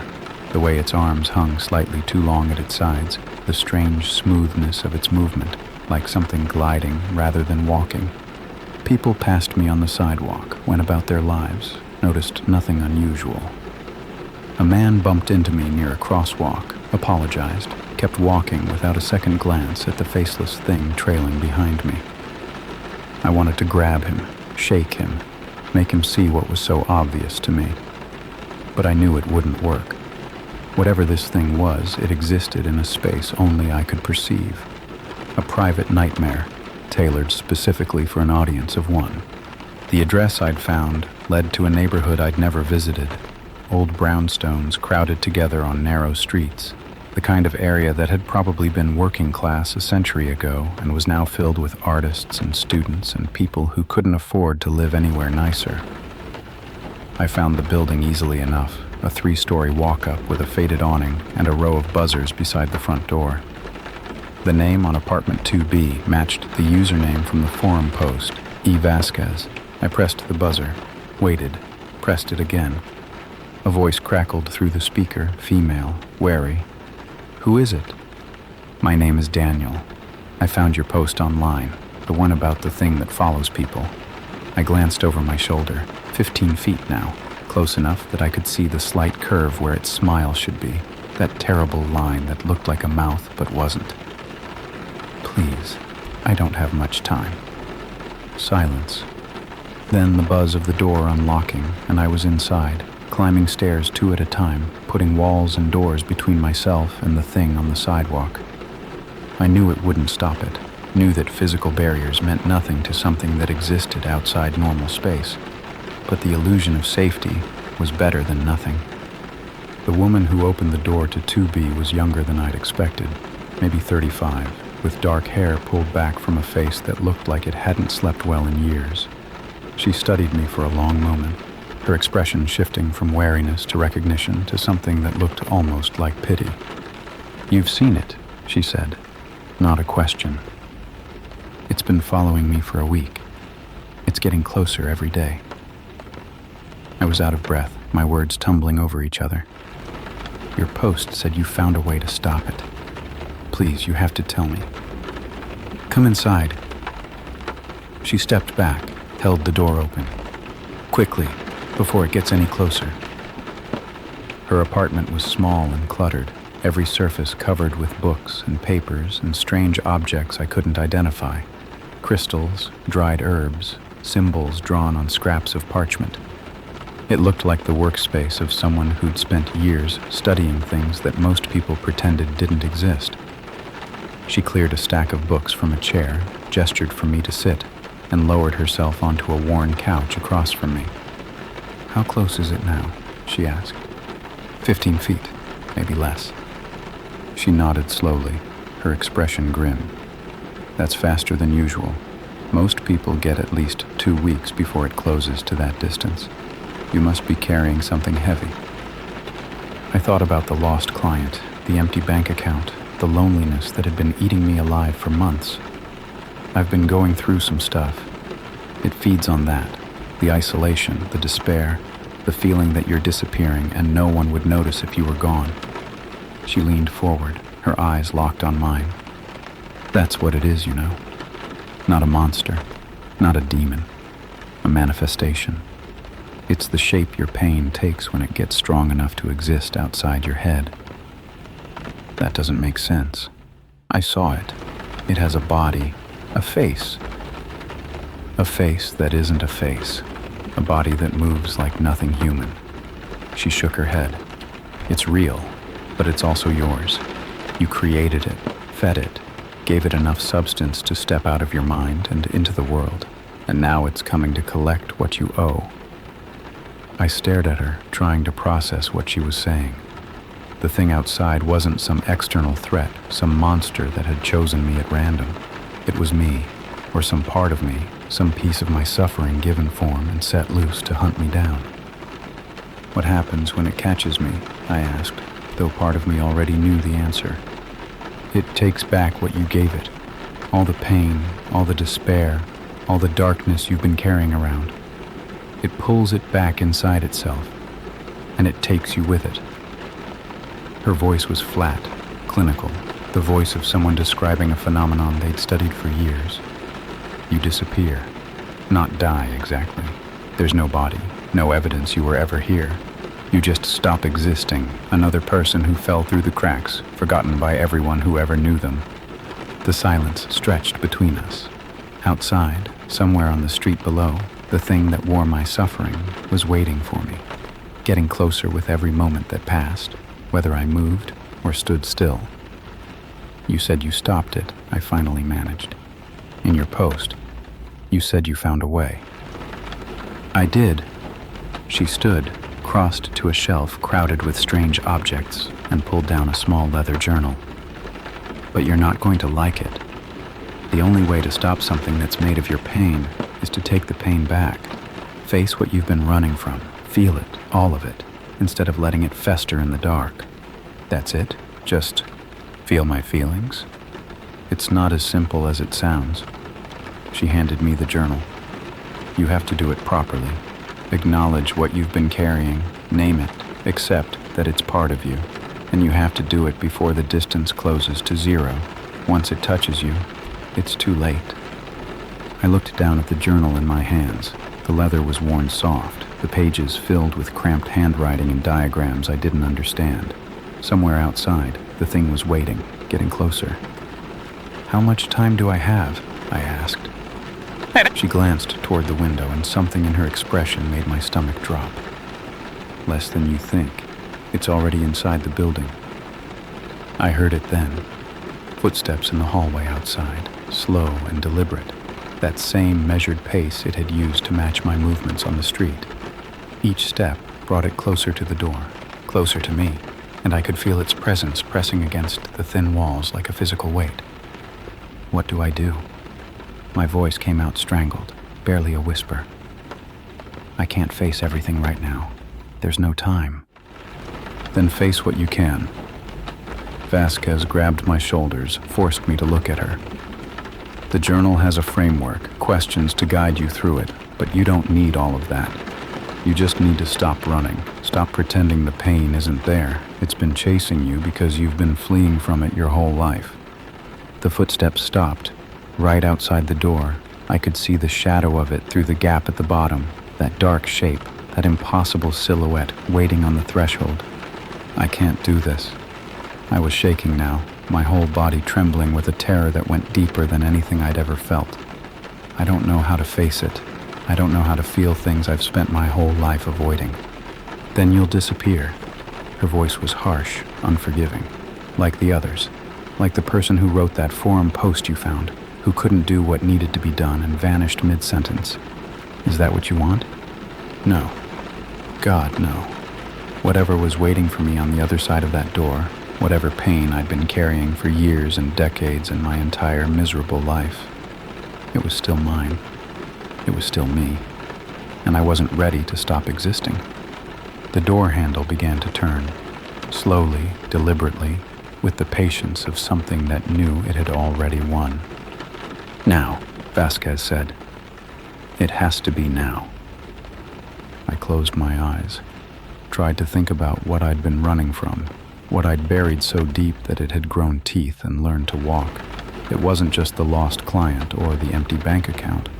Those were symptoms, not causes. The real pain went further back, into parts of my life I'd walled off so completely I'd almost forgotten they existed. My father, leaving when I was 7, the way my mother had looked at me afterward, like I was a reminder of everything she'd lost. The years of feeling invisible, of being the kid nobody noticed, the adult nobody remembered. Relationships that ended because I couldn't let anyone get close enough to hurt me. Friendships that faded because I was too afraid to reach out, too convinced that reaching out would only lead to rejection. A lifetime of loneliness, and I'd never once let myself feel it. Never once admitted how much it hurt to be invisible, to be forgotten, to be the person who fell through the cracks, while everyone else seemed to have their lives figured out. The door opened. I didn't look, kept my eyes closed, kept focusing on the pain I'd spent so long avoiding. It was like pulling off a bandage that had been stuck to a wound for years. Agony at first, then a strange relief as the air hit what had been hidden for so long. I'm alone, I said out loud. The words felt like broken glass in my throat. I've always been alone. Even when there were people around me, I felt like I was on the other side of a window, watching life happen to everyone else. The temperature in the room dropped. I could feel it in front of me now, inches away. That cold presence radiating off something that wasn't human and never had been. But I kept talking, kept dragging the buried things into the light. I'm afraid. I'm afraid that I'm not worth remembering, that when I'm gone, nobody will notice, that I've spent my whole life being invisible, and invisibility is all I'll ever be. Something touched my face, cold fingers, smooth as plastic, tracing the line of my jaw with a tenderness that made my skin crawl. It was so close now that I could feel its breath, or the absence of breath, the empty space where breathing should be. I feel it, I said, and I realized I was crying, tears streaming down my cheeks and pooling against those cold fingers. I feel all of it, the loneliness and the fear and the fucking grief of being a person who never learned how to let anyone in. It's mine. It's been mine this whole time, and I'm not running from it anymore. The fingers stopped moving. For a long moment, nothing happened. I stood there with my eyes closed, tears on my face, feeling the presence of the thing I'd created with years of unacknowledged suffering. It was still there. I could feel it, that cold weight pressing against my chest. But something had changed. The hunger was gone. The relentless forward motion that had been driving it toward me had stopped. "Open your eyes," Vasquez said quietly. I opened them. It was standing right in front of me, close enough to touch, close enough to kiss, if it had a mouth that worked that way. That blank face filled my vision. Smooth skin, that line where lips should be, the absence where eyes belonged. But it wasn't reaching for me anymore. Wasn't trying to pull me into itself, to swallow me whole the way it had swallowed the others. It was waiting. "What does it want?" I whispered. "To come home." Vasquez's voice was soft, almost reverent. "It's been outside you for so long, carrying the weight you wouldn't carry yourself. Now that you've claimed it, acknowledged it, felt it, it can come back, if you let it." I looked at the thing that had been hunting me, the manifestation of every wound I'd refused to tend, every feeling I'd buried instead of faced. It was terrible. It was broken. It was suffering in ways I couldn't begin to understand. And it was me. I reached out and pressed my hand against its chest, where a heart would be if it had one. The cold was intense, so sharp it burned, but I didn't pull away. This was mine to carry. It had always been mine to carry. I'd just been too afraid to pick it up. "Come back," I said. "I'm ready now." The cold rushed into me like a river breaking through a dam. I felt everything, every moment of loneliness, every rejection, every silent scream I'd swallowed instead of letting out. It was agony. It was release. It was the most honest I'd ever been with myself in 32 years of living. When I opened my eyes again, the thing was gone. And for the first time in as long as I could remember, I didn't feel like I was being followed. I sat on Vasquez's couch for a long time afterward, shaking, crying, feeling things I'd spent decades trying to bury. She made tea, something herbal that smelled like lavender and chamomile, and sat across from me in silence while I fell apart. There was no judgment in her expression, no impatience, just the quiet understanding of someone who'd been exactly where I was now. "It hurts," I finally managed, my voice raw from sobbing. "Everything hurts. How is this better than before?" "Before, you were numb." She wrapped her hands around her own mug, watching the steam rise. "Numb feels like nothing, but it's not nothing. It's everything, compressed so tight you can't feel the individual pieces anymore. Now you're feeling the pieces. It's overwhelming, but it's also honest, and honest is the only thing that heals." I thought about that as the tea grew cold in my hands. She was right. Before all this, I'd felt nothing. Not happy, not sad, just a flat gray existence where every day blurred into the next. I'd told myself that was fine, that some people just didn't feel things as strongly as others. But it wasn't fine. It was a slow death, a gradual disappearing act, and the thing on the street had been the physical proof of how close I'd come to vanishing entirely. Vasquez let me stay until I was steady enough to walk. Before I left, She pressed the leather journal into my hands, told me to read it when I was ready. The framework inside had helped her, she said, and might help me too. It wasn't a cure. There was no cure for being human, for carrying the weight of a life that hadn't always been kind. But it was a tool, and tools could make the carrying easier. The walk home was strange. Every few blocks, I caught myself glancing over my shoulder, checking reflections for a dark figure matching my pace. The habit was hard to break, even knowing the thing was gone, or not gone, exactly, but back where it belonged. Inside me, part of me, no longer hunting because it had finally come home. I passed people on the street and saw them differently than before.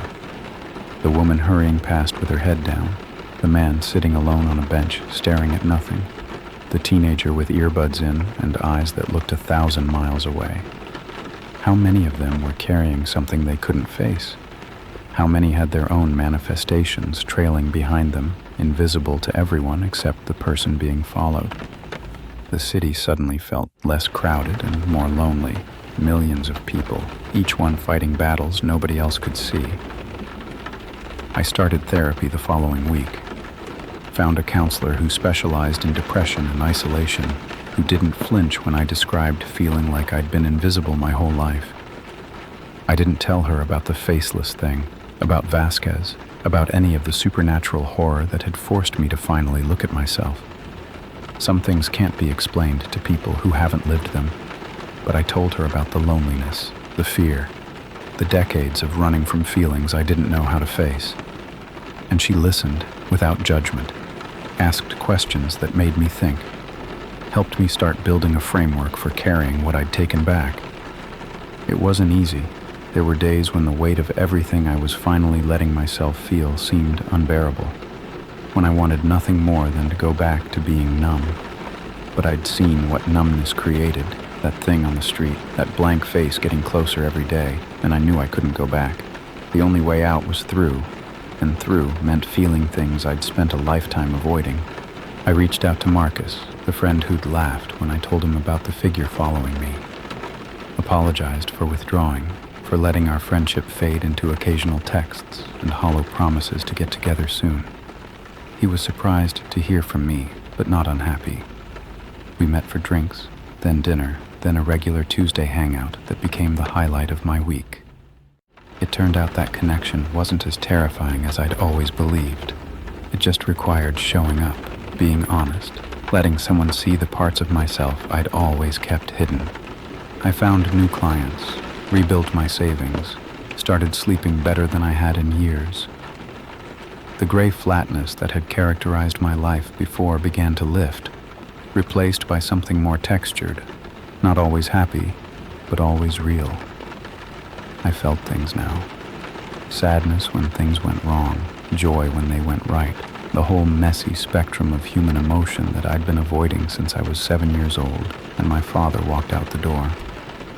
Sometimes, late at night, I still felt that old urge to withdraw, to pull the blinds, lock the door, disappear into the comfortable numbness that had been my home for so long. When that happened, I made myself go outside, walk around the block, say hello to a neighbor, do anything that kept me tethered to the world of the living. The loneliness was still there, would probably always be there, a scar from wounds that had healed but never quite disappeared. But I'd learned to carry it now instead of letting it carry me. I went back to visit Vasquez a few months later to return the journal and thank her for saving my life. She looked better than when I'd first met her, more rested, less haunted, like she'd finally made peace with whatever had driven her to study these things in the first place. We talked for hours about manifestations and pain and the strange ways that suffering could take on a life of its own if you let it fester long enough. Before I left, I asked her the question that had been nagging at me since that night in her apartment. Does it ever come back? The thing, I mean. If you start running again, does it? Yes. She didn't hesitate. It's not a one-time fix. You have to keep choosing to face things, to feel things, to stay present in your own life. The moment you start retreating, start numbing out, start letting the pain pile up without processing it, that's when the distance starts again. That's when you see it on the street, matching your pace, getting a little closer every day. I thought about that on the walk home. The thing wasn't dead, couldn't die, because it was part of me. It was just dormant, held in check by my willingness to carry what I'd always tried to bury. If I ever stopped carrying, stopped feeling, stopped doing the hard work of being present in my own life, it would come back. The distance would shrink. The hunt would begin again. Some people might find that terrifying. A lifetime of vigilance, of emotional labor, of never being allowed to retreat into comfortable numbness without consequences. But I found it strangely reassuring. The rules were clear now. Face your pain or be consumed by it. Feel your feelings or watch them take on a life of their own. I still look over my shoulder sometimes. Still check reflections for a figure that matches my pace. Still feel that cold prickle at the back of my neck when I've been isolating too long. But the sidewalk is always empty. The reflections show nothing but strangers going about their ordinary lives. And when I stop walking, I stop alone. That's all any of us can hope for, really. To carry our pain instead of being carried away by it. To feel our feelings before they learn to walk. To stop when we choose to stop and know that nothing is stopping with us. Story 4, the last person out of the office, except me. I always hated working late, but deadlines don't care about your preferences. It was a Thursday night in November, and I was the last person in the building, or at least I thought I was. The security guard had waved goodbye at 8. The cleaning crew had finished by 9, and by 10:30 I was alone on the 14th floor of a building that suddenly felt much larger than it did during business hours. The office was different at night. During the day, it was all fluorescent buzz and ringing phones and the white noise of 50 people typing and talking and existing in the same space. But after hours, the silence had weight to it. I could hear the building breathe, the hum of the HVAC system, the creak of settling infrastructure, the distant ping of elevators moving between floors with no one inside them. Every sound echoed in ways that made me hyper-aware of how alone I was. I was finishing a presentation for a client meeting the next morning, the kind of last-minute emergency that happened when account managers promised impossible timelines and left the designers to figure it out. My boss had apologized before she left at 6, said she'd buy me lunch to make up for it, and then disappeared into an evening I wasn't going to get. I'd told her it was fine. It wasn't fine, but that's what you say when you want to keep your job. By 11, my eyes were burning and my coffee had gone cold, but I was almost done. 3 more slides, maybe an hour of work, and I could finally go home to my apartment and my cat and the sleep I desperately needed. I was so focused on the screen in front of me that I almost missed it. A sound, somewhere else on the floor. Not the building settling, not the HVAC cycling, something else, something that sounded almost like footsteps. I stopped typing, held my breath, listened. The office stretched out around me in a maze of cubicles and glass-walled conference rooms, most of it dark except for my desk lamp and the dim emergency lighting that cast everything in a faint red glow. I couldn't see more than 20 feet in any direction. Couldn't tell if something was moving in the shadows beyond my small circle of light. The sound didn't repeat. I told myself I'd imagined it, that my tired brain was manufacturing noises to fill the silence, and went back to my presentation. But I couldn't focus anymore. Kept glancing up from my screen, scanning the darkness, waiting for something I couldn't name. When the sound came again, I was ready for it. Footsteps. Definitely footsteps, soft and measured, coming from somewhere near the east stairwell. I tracked them by sound, following the rhythm as they moved through the darkness, past the marketing pod, around the corner toward finance, closer to my desk with every step. Hello? My voice came out thin and reedy, swallowed by the vastness of the empty floor. Is someone there? The footsteps stopped. I waited, heart pounding, staring into the darkness where I'd last heard them. Nothing moved, nothing responded. Just silence, and the distant hum of the building, and my own breathing too loud in my ears. Security? I tried again, grasping for an explanation that made sense. I'm still working. I'll be out in about an hour. No answer. No resumption of footsteps. Just the red-tinged darkness and the growing certainty that I was not alone. I pulled out my phone, checked the time, 11:17 p.m., and debated calling someone. But who? Security had gone home hours ago. My boss would be asleep. The police would laugh at me for reporting footsteps in an empty office. I was being paranoid, tired and stressed, and letting my imagination run wild in a building that was full of sounds I didn't normally hear because 50 other people were usually making noise. I went back to my presentation, forced myself to focus on the slides, on the deadline, on anything except the darkness pressing in from all sides. 3 more slides, maybe 45 minutes. Then I could leave, go home, forget about the footsteps that had probably been nothing. I was halfway through the second slide when the lights went out. Not all of them. The emergency lighting stayed on, that faint red glow that made everything look like a darkroom photograph. But my desk lamp, the overhead fixtures, the computer monitors across the floor, all of it went dark in an instant, plunging the office into a twilight that felt intentional rather than accidental. My laptop was still running on battery, its screen the brightest thing in the room. I stared at it, watching the cursor blink on my unfinished presentation, and tried to convince myself that this was a power surge, a circuit breaker tripping, something normal and explicable that happened all the time in old buildings.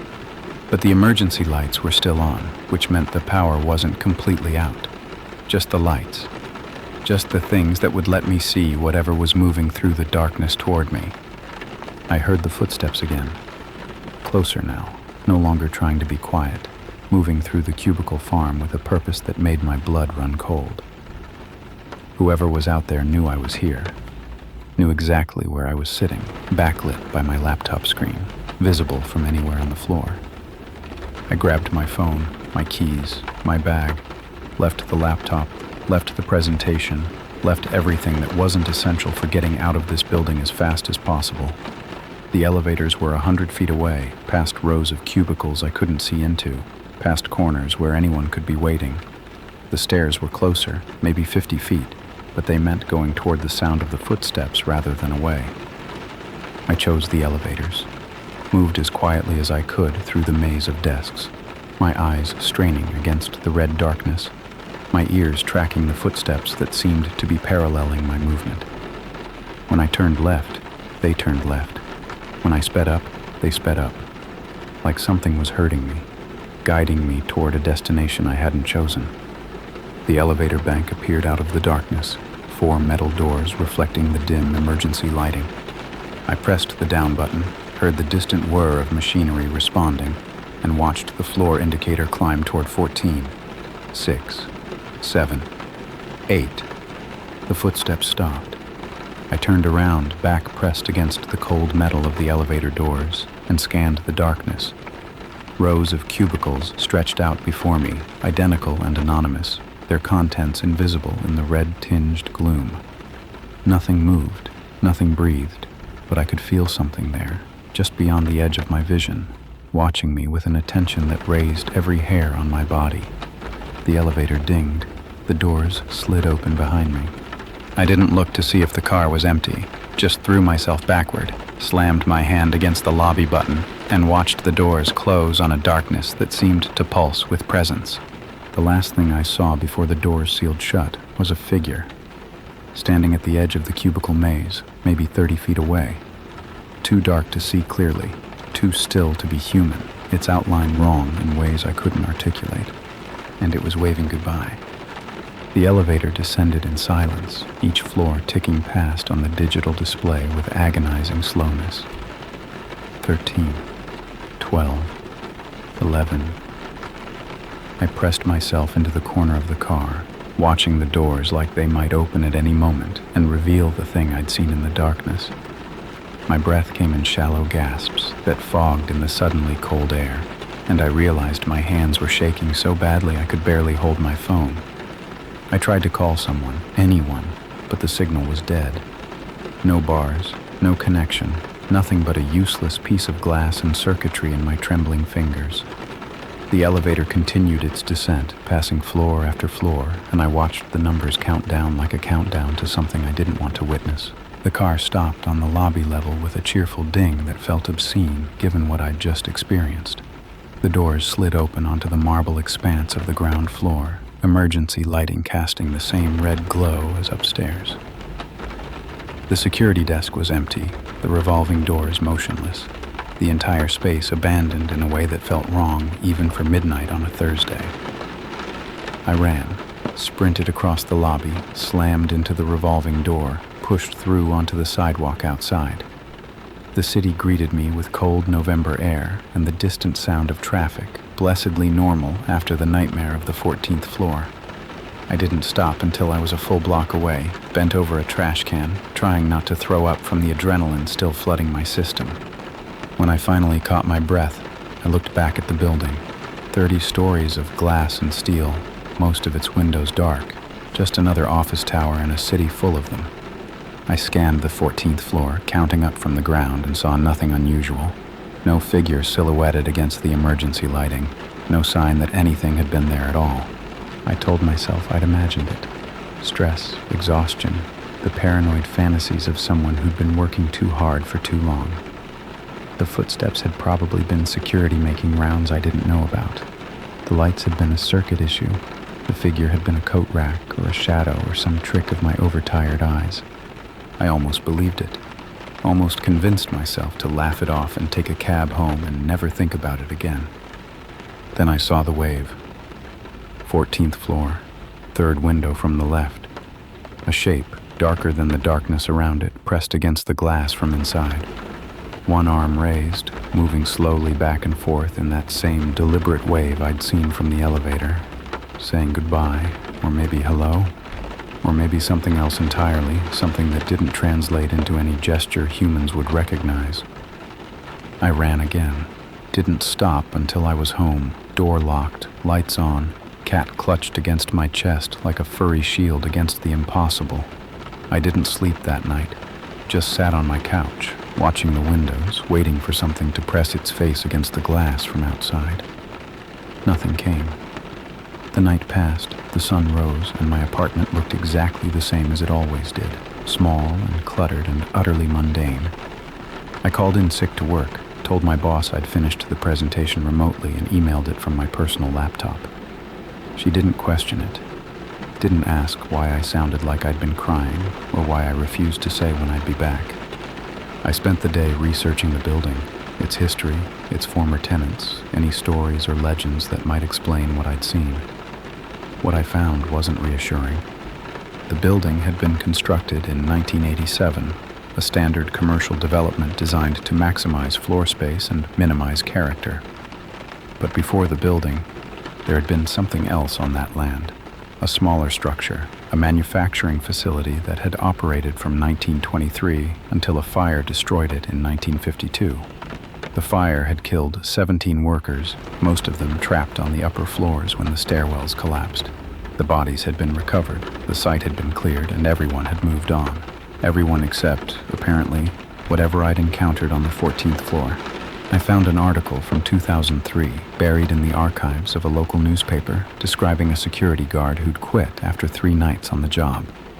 He claimed he'd seen figures in the building after hours, heard footsteps on empty floors, watched lights flicker in patterns that seemed almost intentional.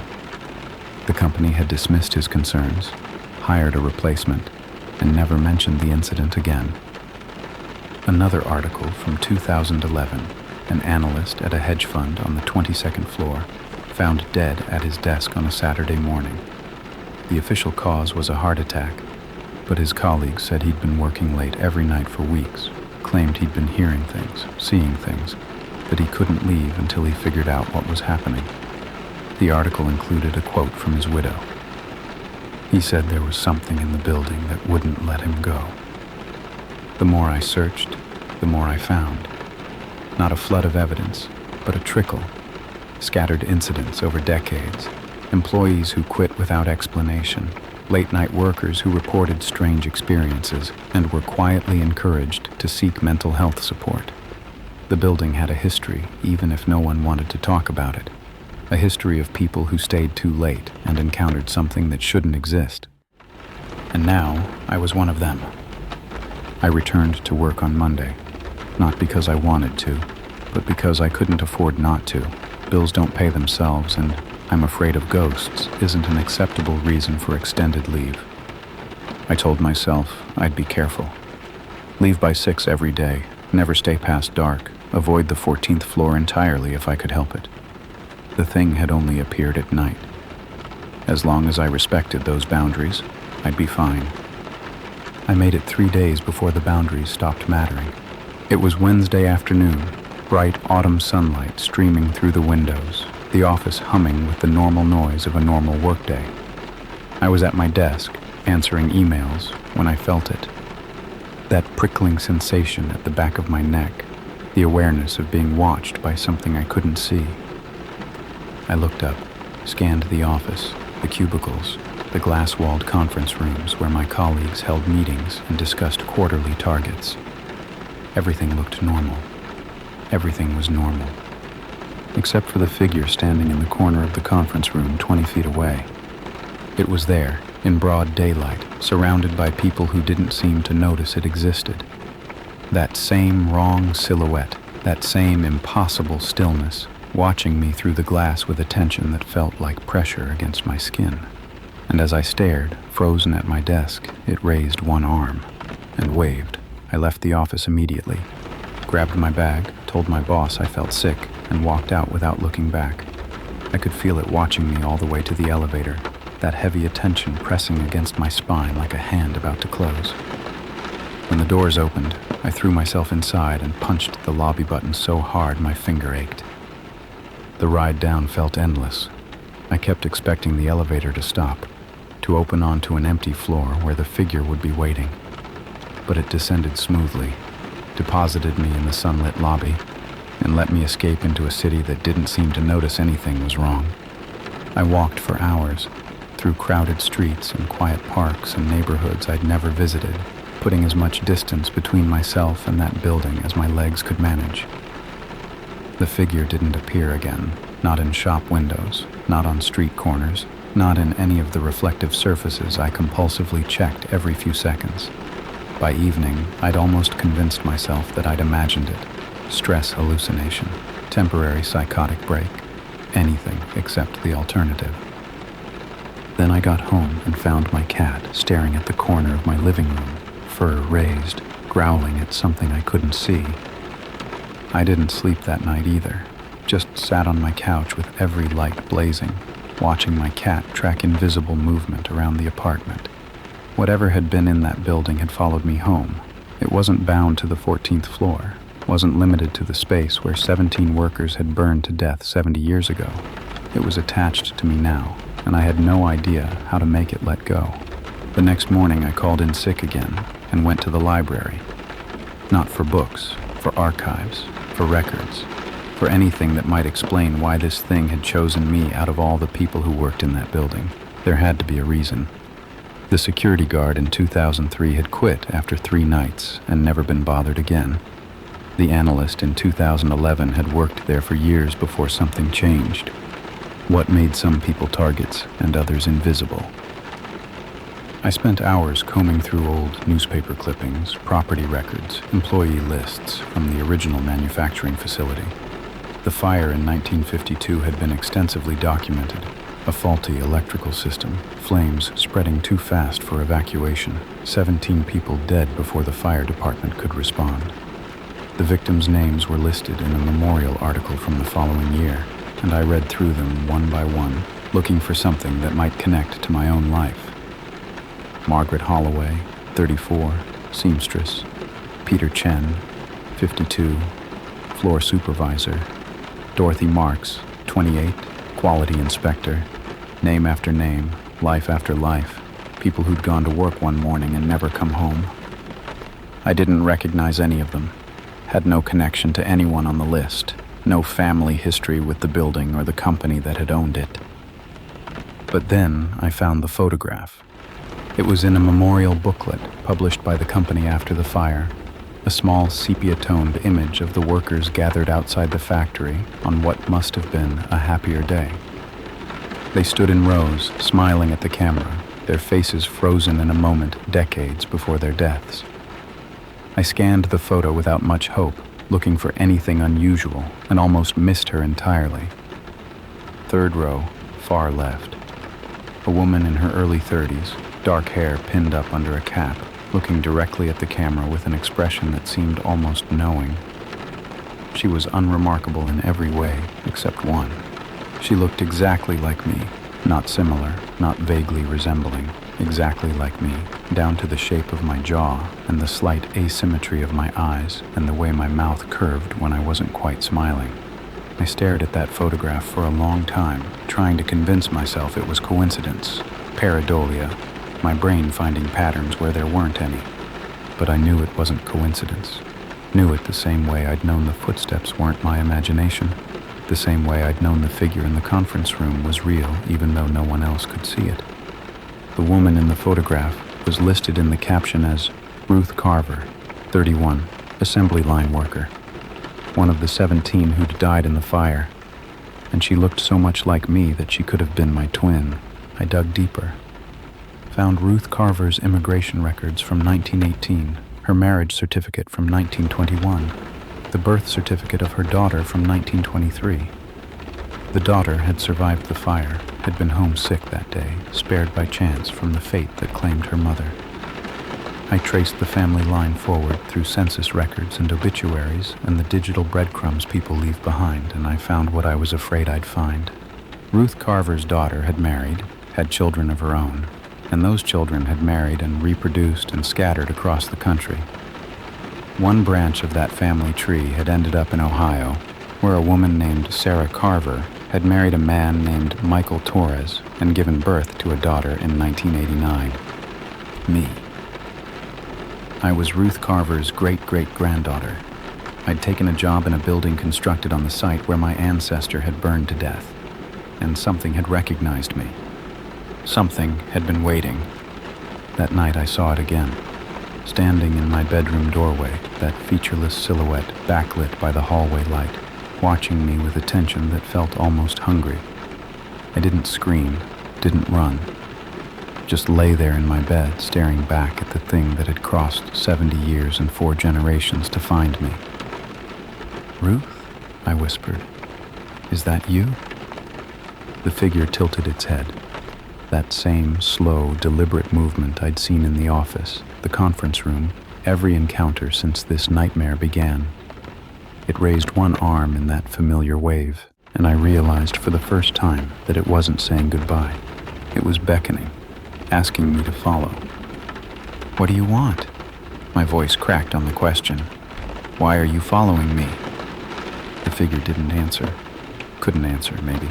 It had no mouth, no vocal cords, no way to communicate except through gesture and presence and the overwhelming weight of its attention. But as I watched, it turned away from my doorway and began to move down the hall, toward the front door, toward the outside, toward something it wanted me to see.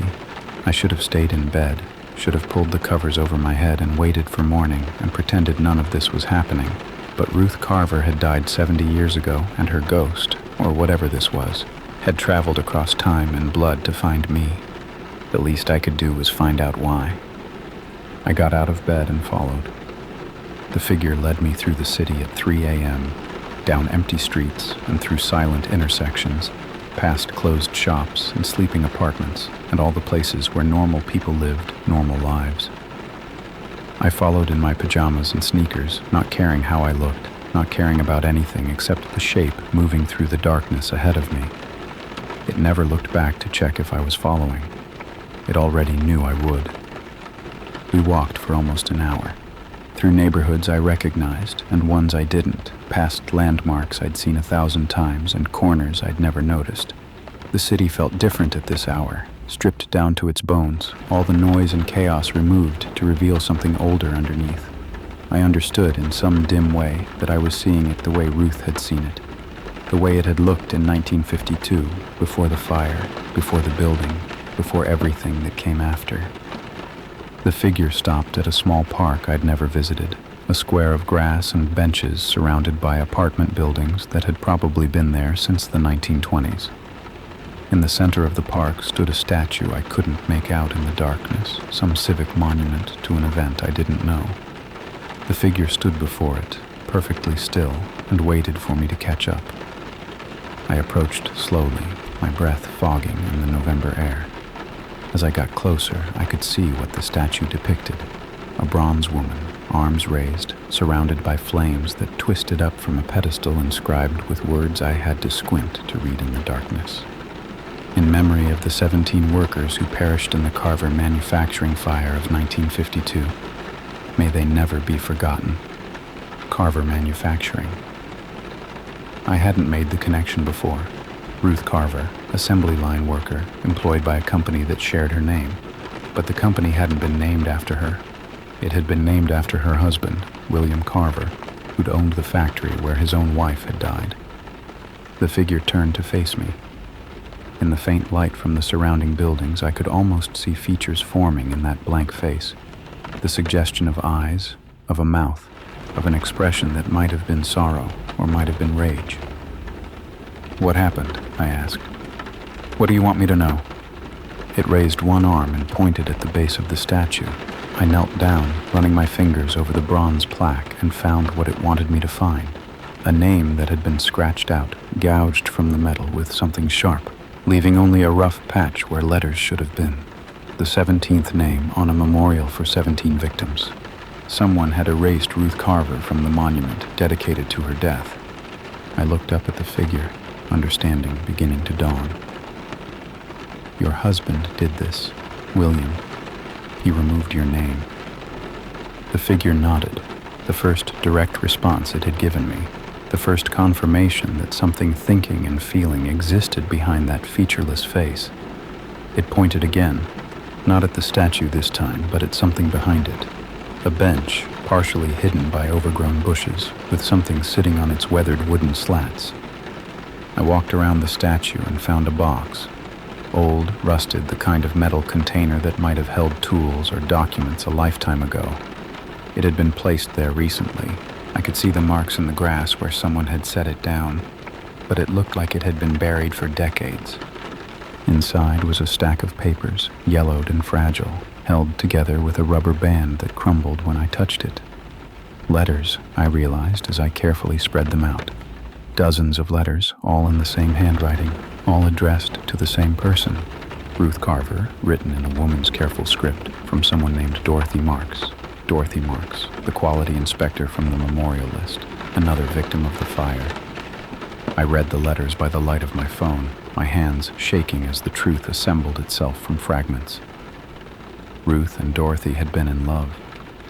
In 1952, in a world that would have destroyed them for it, they had found each other and built something secret and precious and doomed. The letters were full of coded language and careful longing, plans for a future they both knew they couldn't have. And then there was the final letter, dated 2 days before the fire. Dorothy writing to Ruth about a discovery she'd made. Faulty wiring that William Carver had refused to fix because the repairs would cost too much. She'd threatened to report him to the authorities. She'd told Ruth they needed to leave, both of them, before something terrible happened. The fire hadn't been an accident. William Carver had known his factory was a death trap and had done nothing to fix it.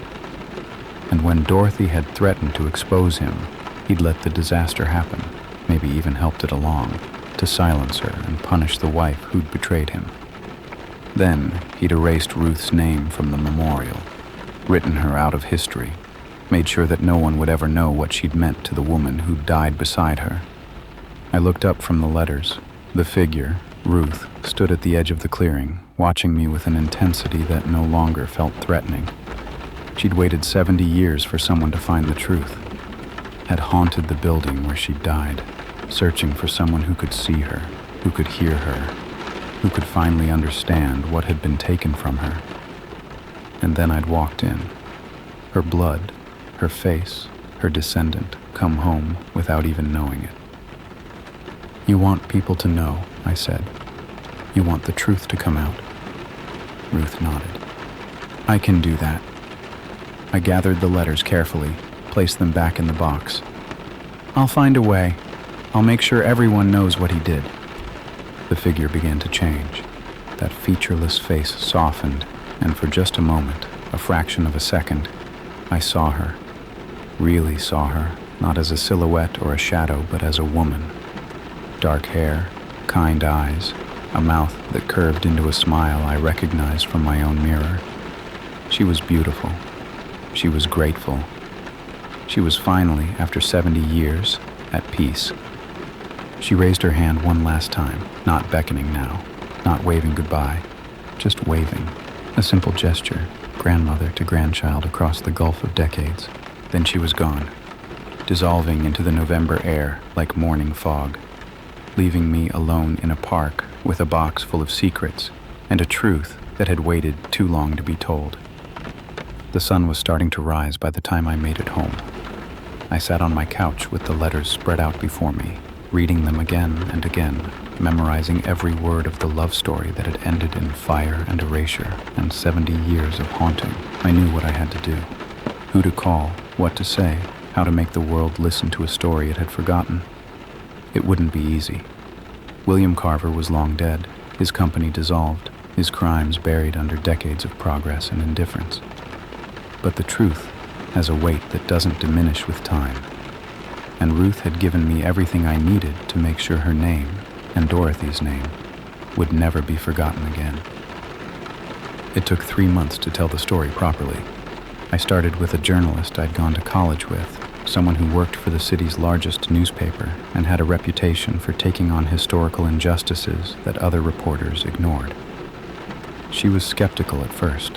70-year-old love letters and a scratched-out name weren't exactly front-page material. But when I showed her the letters, walked her through the timeline, explained how Dorothy's threat to expose the faulty wiring had come just days before the fire that killed her, something shifted in her expression. She recognized a story worth telling. The article ran 6 weeks later, on the anniversary of the fire. Hidden history, the love story erased from a city tragedy. It detailed everything: Ruth and Dorothy's relationship, William Carver's negligence, the cover-up that had lasted 7 decades. The letters were quoted extensively, their careful longing finally given voice after all those years of silence. A historian from the local university authenticated them, confirmed that the timeline matched, agreed that the evidence pointed to deliberate negligence at minimum and possible arson at worst. The response was overwhelming. The story went viral in ways none of us had anticipated, picked up by national outlets and shared across social media by people who'd never heard of the Carver manufacturing fire, but recognized something universal in Ruth and Dorothy's tragedy. A love story destroyed by hatred and greed. A woman erased from history by the husband who betrayed her. It resonated in ways that transcended the specifics, became a symbol of all the stories that had been buried and all the people who'd been forgotten. The city council voted to restore Ruth's name to the memorial within a month of the article's publication. They did more than that, actually. They added Dorothy's name beside hers, connected by a small bronze heart that the sculptor included without being asked. The ceremony was held on a cold December morning, attended by descendants of other fire victims, local historians, and a surprising number of strangers who'd read the article and wanted to bear witness. I spoke at the ceremony, told the crowd about finding the letters, about tracing my family tree back to the woman whose name had been gouged from bronze. I didn't mention the ghost, didn't talk about the figure in the office or the footsteps in the dark or the long walk through a sleeping city. Some truths are too strange to share, and Ruth deserved to be remembered for her life, not for the haunting that had come after. But I felt her there during the ceremony, not as a presence or a pressure or that heavy attention that had followed me through the building. Just a warmth, a sense of being witnessed, of standing in the company of someone who had waited a very long time for this moment. When they unveiled the restored plaque, Ruth Carver and Dorothy Marks side by side in bronze as they'd never been allowed to be in life, I could have sworn I felt a hand brush against mine. Gentle, grateful, gone before I could be sure it had ever been there at all. I quit my job at the building 2 weeks later, not because I was afraid anymore. The haunting had ended the moment I'd promised to tell the truth, and I'd felt nothing unusual in that office since the night in the park, but I couldn't sit at my desk on the 14th floor and pretend nothing had changed. The building felt different now, lighter somehow, like a weight had been lifted from its bones, but it also felt like a memorial, a place where something terrible had happened and something beautiful had been lost, and I didn't want to spend my days surrounded by that kind of history. I found a new job at a smaller firm across the city. Better hours, better pay, a boss who didn't expect me to work until midnight finishing presentations that should have been started weeks earlier. The work was similar, but everything else was different, including me. I'd spent my whole life avoiding things that scared me, staying late because I was afraid to push back, accepting whatever was handed to me because I was afraid of what would happen if I didn't. Ruth had changed that. Watching her fight for 70 years to be remembered had made me realize how short life actually was, and how much of mine I'd been wasting on fear. I visit the memorial sometimes, on quiet mornings when the park is empty and the city hasn't fully woken up yet. I sit on the bench where I found the box of letters and I talk to Ruth and Dorothy, telling them about my life, my work, the small victories and setbacks that make up an ordinary existence. I don't know if they can hear me. Don't know if anything remains of them now that their story has finally been told. But it feels right, somehow, to keep them company, to make sure they're never forgotten again. My cat stopped growling at empty corners after the night in the park.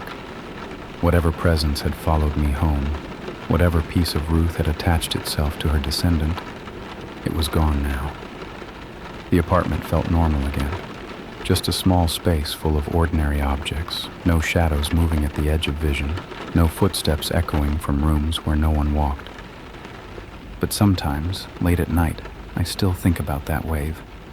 The gesture Ruth had made from the 14th floor window, from the conference room, from every place she'd appeared before I understood what she was trying to say. I'd thought she was waving goodbye, and then I'd thought she was beckoning me to follow. But now I wonder if it was something simpler than either of those things. Maybe she was just trying to be seen, trying to say, I'm here, I exist, please don't look away. 70 years of invisibility, of being erased and forgotten and written out of history, and all she'd wanted was for someone to acknowledge that she'd been real, that she'd loved and been loved, that her life had mattered. I think about that a lot, actually. About all the people who feel invisible, who wave from the edges of rooms and hope someone will notice. We're surrounded by ghosts of the living as well as the dead, people whose stories have been buried, whose names have been scratched out, who are waiting for someone to see them and say, I know you're there. Ruth taught me to look for them, to wave back when someone waves at me, even if I don't understand why they're waving. You never know whose story you might help tell. You never know who's been waiting 70 years for someone to finally see them. The last time I visited the memorial, I brought flowers, laid them at the base of the statue, beneath the plaque where two names now stood side by side. I stayed until the sun set and the park emptied, and the bronze woman with her arms raised seemed to glow in the fading light. Then I waved goodbye, and I walked home through a city full of stories waiting to be told. Story 5. The closet rod that bent overnight. The closet rod was fine when I went to bed. I know because I hung my work clothes on it before turning in, a blazer and slacks for the meeting I had the next morning, pressed and ready, perfectly ordinary. When I woke up at 6 a.m. and opened the closet door, the rod was bent in the middle like something heavy had been hanging from it all night. Not just bent, bowed, sagging toward the floor in a way that metal shouldn't sag from the weight of a few shirts and jackets. The blazer I'd hung the night before was on the floor now, crumpled in a heap with the slacks, pushed aside to make room for whatever had caused the damage. I stood there in my underwear, coffee growing cold in my hand, trying to understand how a steel rod could bend 6 inches overnight in an apartment where I lived alone. My first thought was structural failure. The rod was original to the building. probably installed in the 1970s when the complex was built, and 50 years is a long time for metal to hold weight. Maybe it had been weakening for months, slowly deforming under the accumulated pressure of my wardrobe until it finally gave way in the night. That explanation made sense. That explanation let me pour fresh coffee and get ready for work and file the incident under things to mention to maintenance. But it didn't explain the smell. I noticed it when I leaned into the closet to retrieve my fallen clothes. Something musty and organic, like unwashed skin or old sweat, layered beneath the familiar scent of detergent and fabric. It wasn't strong enough to make me gag, but it was definitely there, a human smell in a space where no human should have been. I checked the corners of the closet, pushed aside hanging clothes, even got down on my hands and knees to examine the floor. Nothing. Just shoes and boxes, and the bent rod sagging overhead like a question I couldn't answer. I went to work, spent the day in meetings and answering emails and pretending I wasn't thinking about that closet, that smell, the weight that had bent steel while I slept 10 feet away. When I got home that evening, I went straight to the bedroom, opened the closet door, and found the rod bent even further than before. It was almost touching my clothes now, the metal curved in a deep U that made no structural sense, and the smell was stronger, definitely human, definitely recent, the kind of odor that accumulates when someone occupies a space for an extended period. I backed away from the closet, heart pounding, and did what I should have done that morning. I called the police. The officer who responded was patient but skeptical. He checked the closet, examined the bent rod, walked through my apartment looking for signs of forced entry. Found nothing. No broken windows, no jimmied locks, no evidence that anyone had been inside except me. He suggested the rod might be defective, recommended I contact building maintenance, and left me with a case number and the distinct impression that he thought I was wasting his time. I didn't sleep in the bedroom that night. Pulled the couch cushions onto the floor of my living room, locked the bedroom door from the outside, and lay awake until dawn, listening for sounds that never came. When morning arrived, I made myself open the bedroom door, made myself approach the closet, made myself look at what I already knew I'd find. The rod had bent further. The U-shape was now almost a V, the metal nearly touching itself at the lowest point, as if something impossibly heavy had been hanging there for hours. And on the floor of the closet, in the dust I hadn't noticed before, there were marks. Not footprints exactly, more like drag marks, like something had been sliding back and forth across the wooden boards. Something that moved when I wasn't looking. Something that hid when I opened the door. I called maintenance, demanded they come immediately, told them there was something wrong with my closet. Didn't elaborate on what wrong meant because I wasn't sure I could explain it without sounding insane. The maintenance guy arrived around noon, a heavyset man named Carl, who'd been working in the building since before I was born. He looked at the bent rod, poked at it with a screwdriver, and frowned. "Never seen anything like this," he said. "These rods are rated for 200 pounds. Takes a lot of force to bend one like this. Can you fix it?" "I can replace it, but that's not going to help if something's bending them." He gave me a look that was half curiosity, half concern. "You sure you don't have someone staying here? A roommate, a partner, someone who might be using this closet without you knowing?" "I live alone. I've always lived alone." Carl nodded slowly, the way people nod when they don't believe you but don't want to argue. He replaced the rod with a new one. Same steel construction, same mounting brackets, same 200-pound weight rating, and told me to call if it happened again. I thanked him, walked him to the door, and stood in my silent apartment, wondering what to do next. That night, I set up my phone to record, propped it on the dresser across from the closet, angled so it captured the door and the rod beyond. If something was bending the metal while I slept, I was going to see what it was. I was going to have proof. I barely slept, kept waking every hour to check that the phone was still recording, that the closet door was still closed, that the apartment was still quiet. By 5 a.m., I couldn't take it anymore. I got up, retrieved my phone, and scrubbed through the footage with trembling fingers. For 6 hours, nothing happened. The closet door stayed closed. The apartment stayed silent. The timestamp ticked forward in the corner of the frame. I watched on fast forward, waiting for something to move, waiting for an explanation. At 3:47 a.m., the closet door opened. Not all at once, slowly, incrementally, swinging inward into the darkness beyond.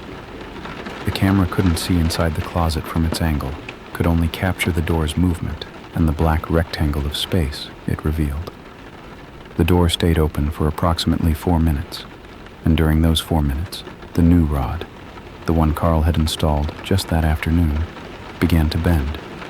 I could see it happening in the video, a slow deformation that shouldn't have been visible to the naked eye but was somehow captured frame by frame. The rod sagging, bowing, curving downward like something was pulling it toward the floor, and in the darkness of the open closet, just barely visible at the edge of the frame, something moved. I paused the video, zoomed in as far as my phone would allow. The image was grainy, pixelated, more shadow than substance, but I could see it, a shape, hunched and angular, pressed against the back wall of my closet. Something that had been hiding there while I slept. Something that only came out when it thought no one was watching. The door closed at 3:51 a.m., 4 minutes later, according to the timestamp. The rod was bent nearly in half, and the shape in the closet was gone. I sat on the edge of my bed, watching the frozen frame, and I understood something that made my blood run cold. It wasn't just hiding in my closet, it was hanging from the rod.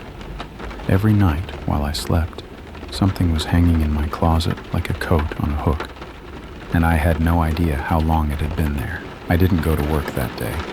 Called in sick, spent the morning watching the video over and over, trying to convince myself I'd misunderstood what I was seeing. The shape in the closet could have been a shadow, a trick of the low light, pareidolia turning random darkness into something that looked almost human. But I knew better. I'd seen it move, a subtle shift, a repositioning, the kind of motion that only living things make. I called my landlord, asked for the history of the apartment. He was confused by the question. What kind of history was I looking for? Previous tenants, I said. Anyone who might have left something behind, anyone who might have had access to the unit.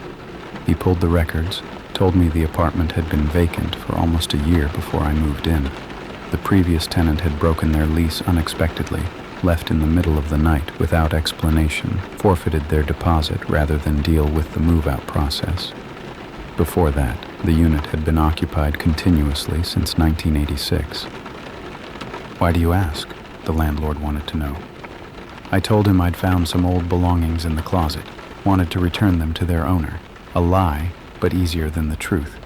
He said he didn't have contact information for anyone that far back, wished me luck, and hung up.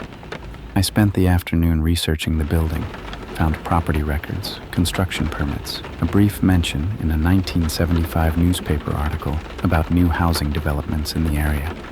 Nothing unusual, nothing that explained what was hanging in my closet at night. The building was ordinary. The apartment was ordinary. Whatever was happening here wasn't tied to the history of the place, which meant it was tied to something else, or someone else. I thought about the previous tenant, the one who'd fled in the middle of the night. Had they seen what I'd seen? Had they woken up one morning to find a bent closet rod and a smell they couldn't explain? Spent days or weeks trying to understand what was happening before finally giving up and running?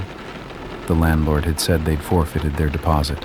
That was almost $2,000, the cost of not having to spend another night in this apartment. I understood that cost now.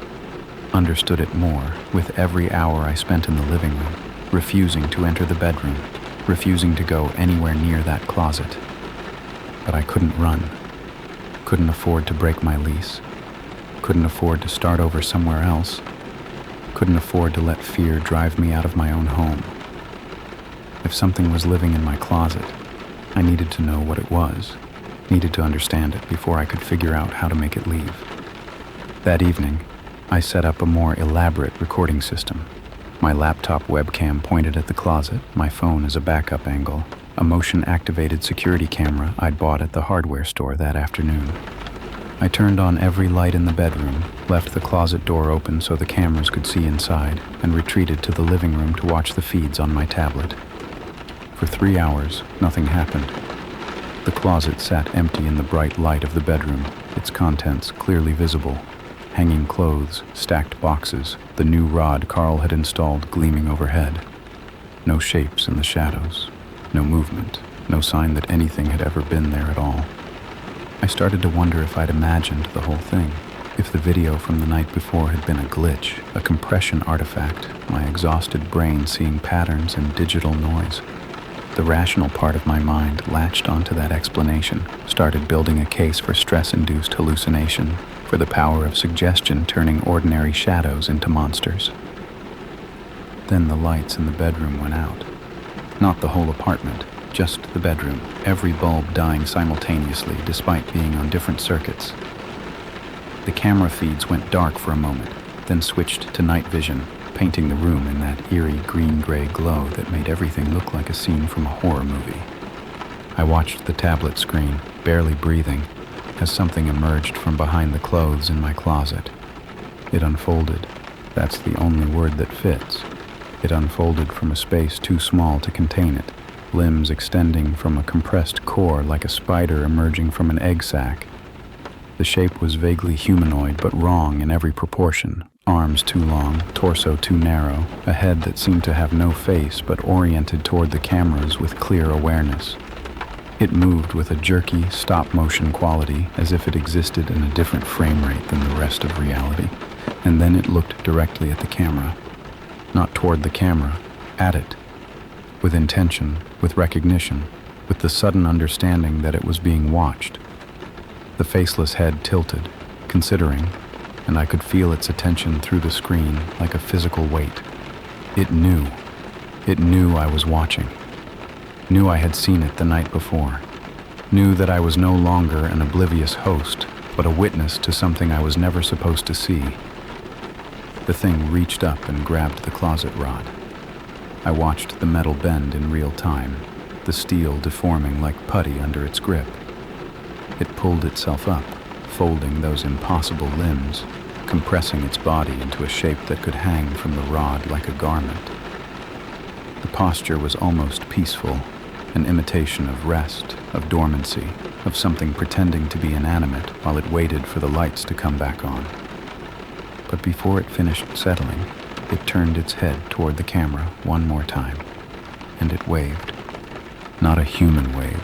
The gesture was wrong, the movement too fluid, the angle of the arm suggesting joints that bent in directions human joints don't bend. But the meaning was clear. It was acknowledging me, telling me it knew I was there, telling me the game had changed. I grabbed my keys and ran, out of the apartment, down the stairs, into my car where I sat shaking in the parking lot for almost an hour. I couldn't go back in there.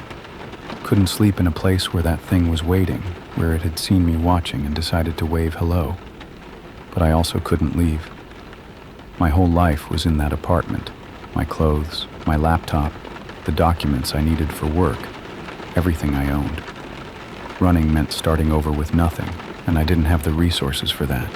I was trapped between the terror of what I'd seen and the practical reality that I had nowhere else to go.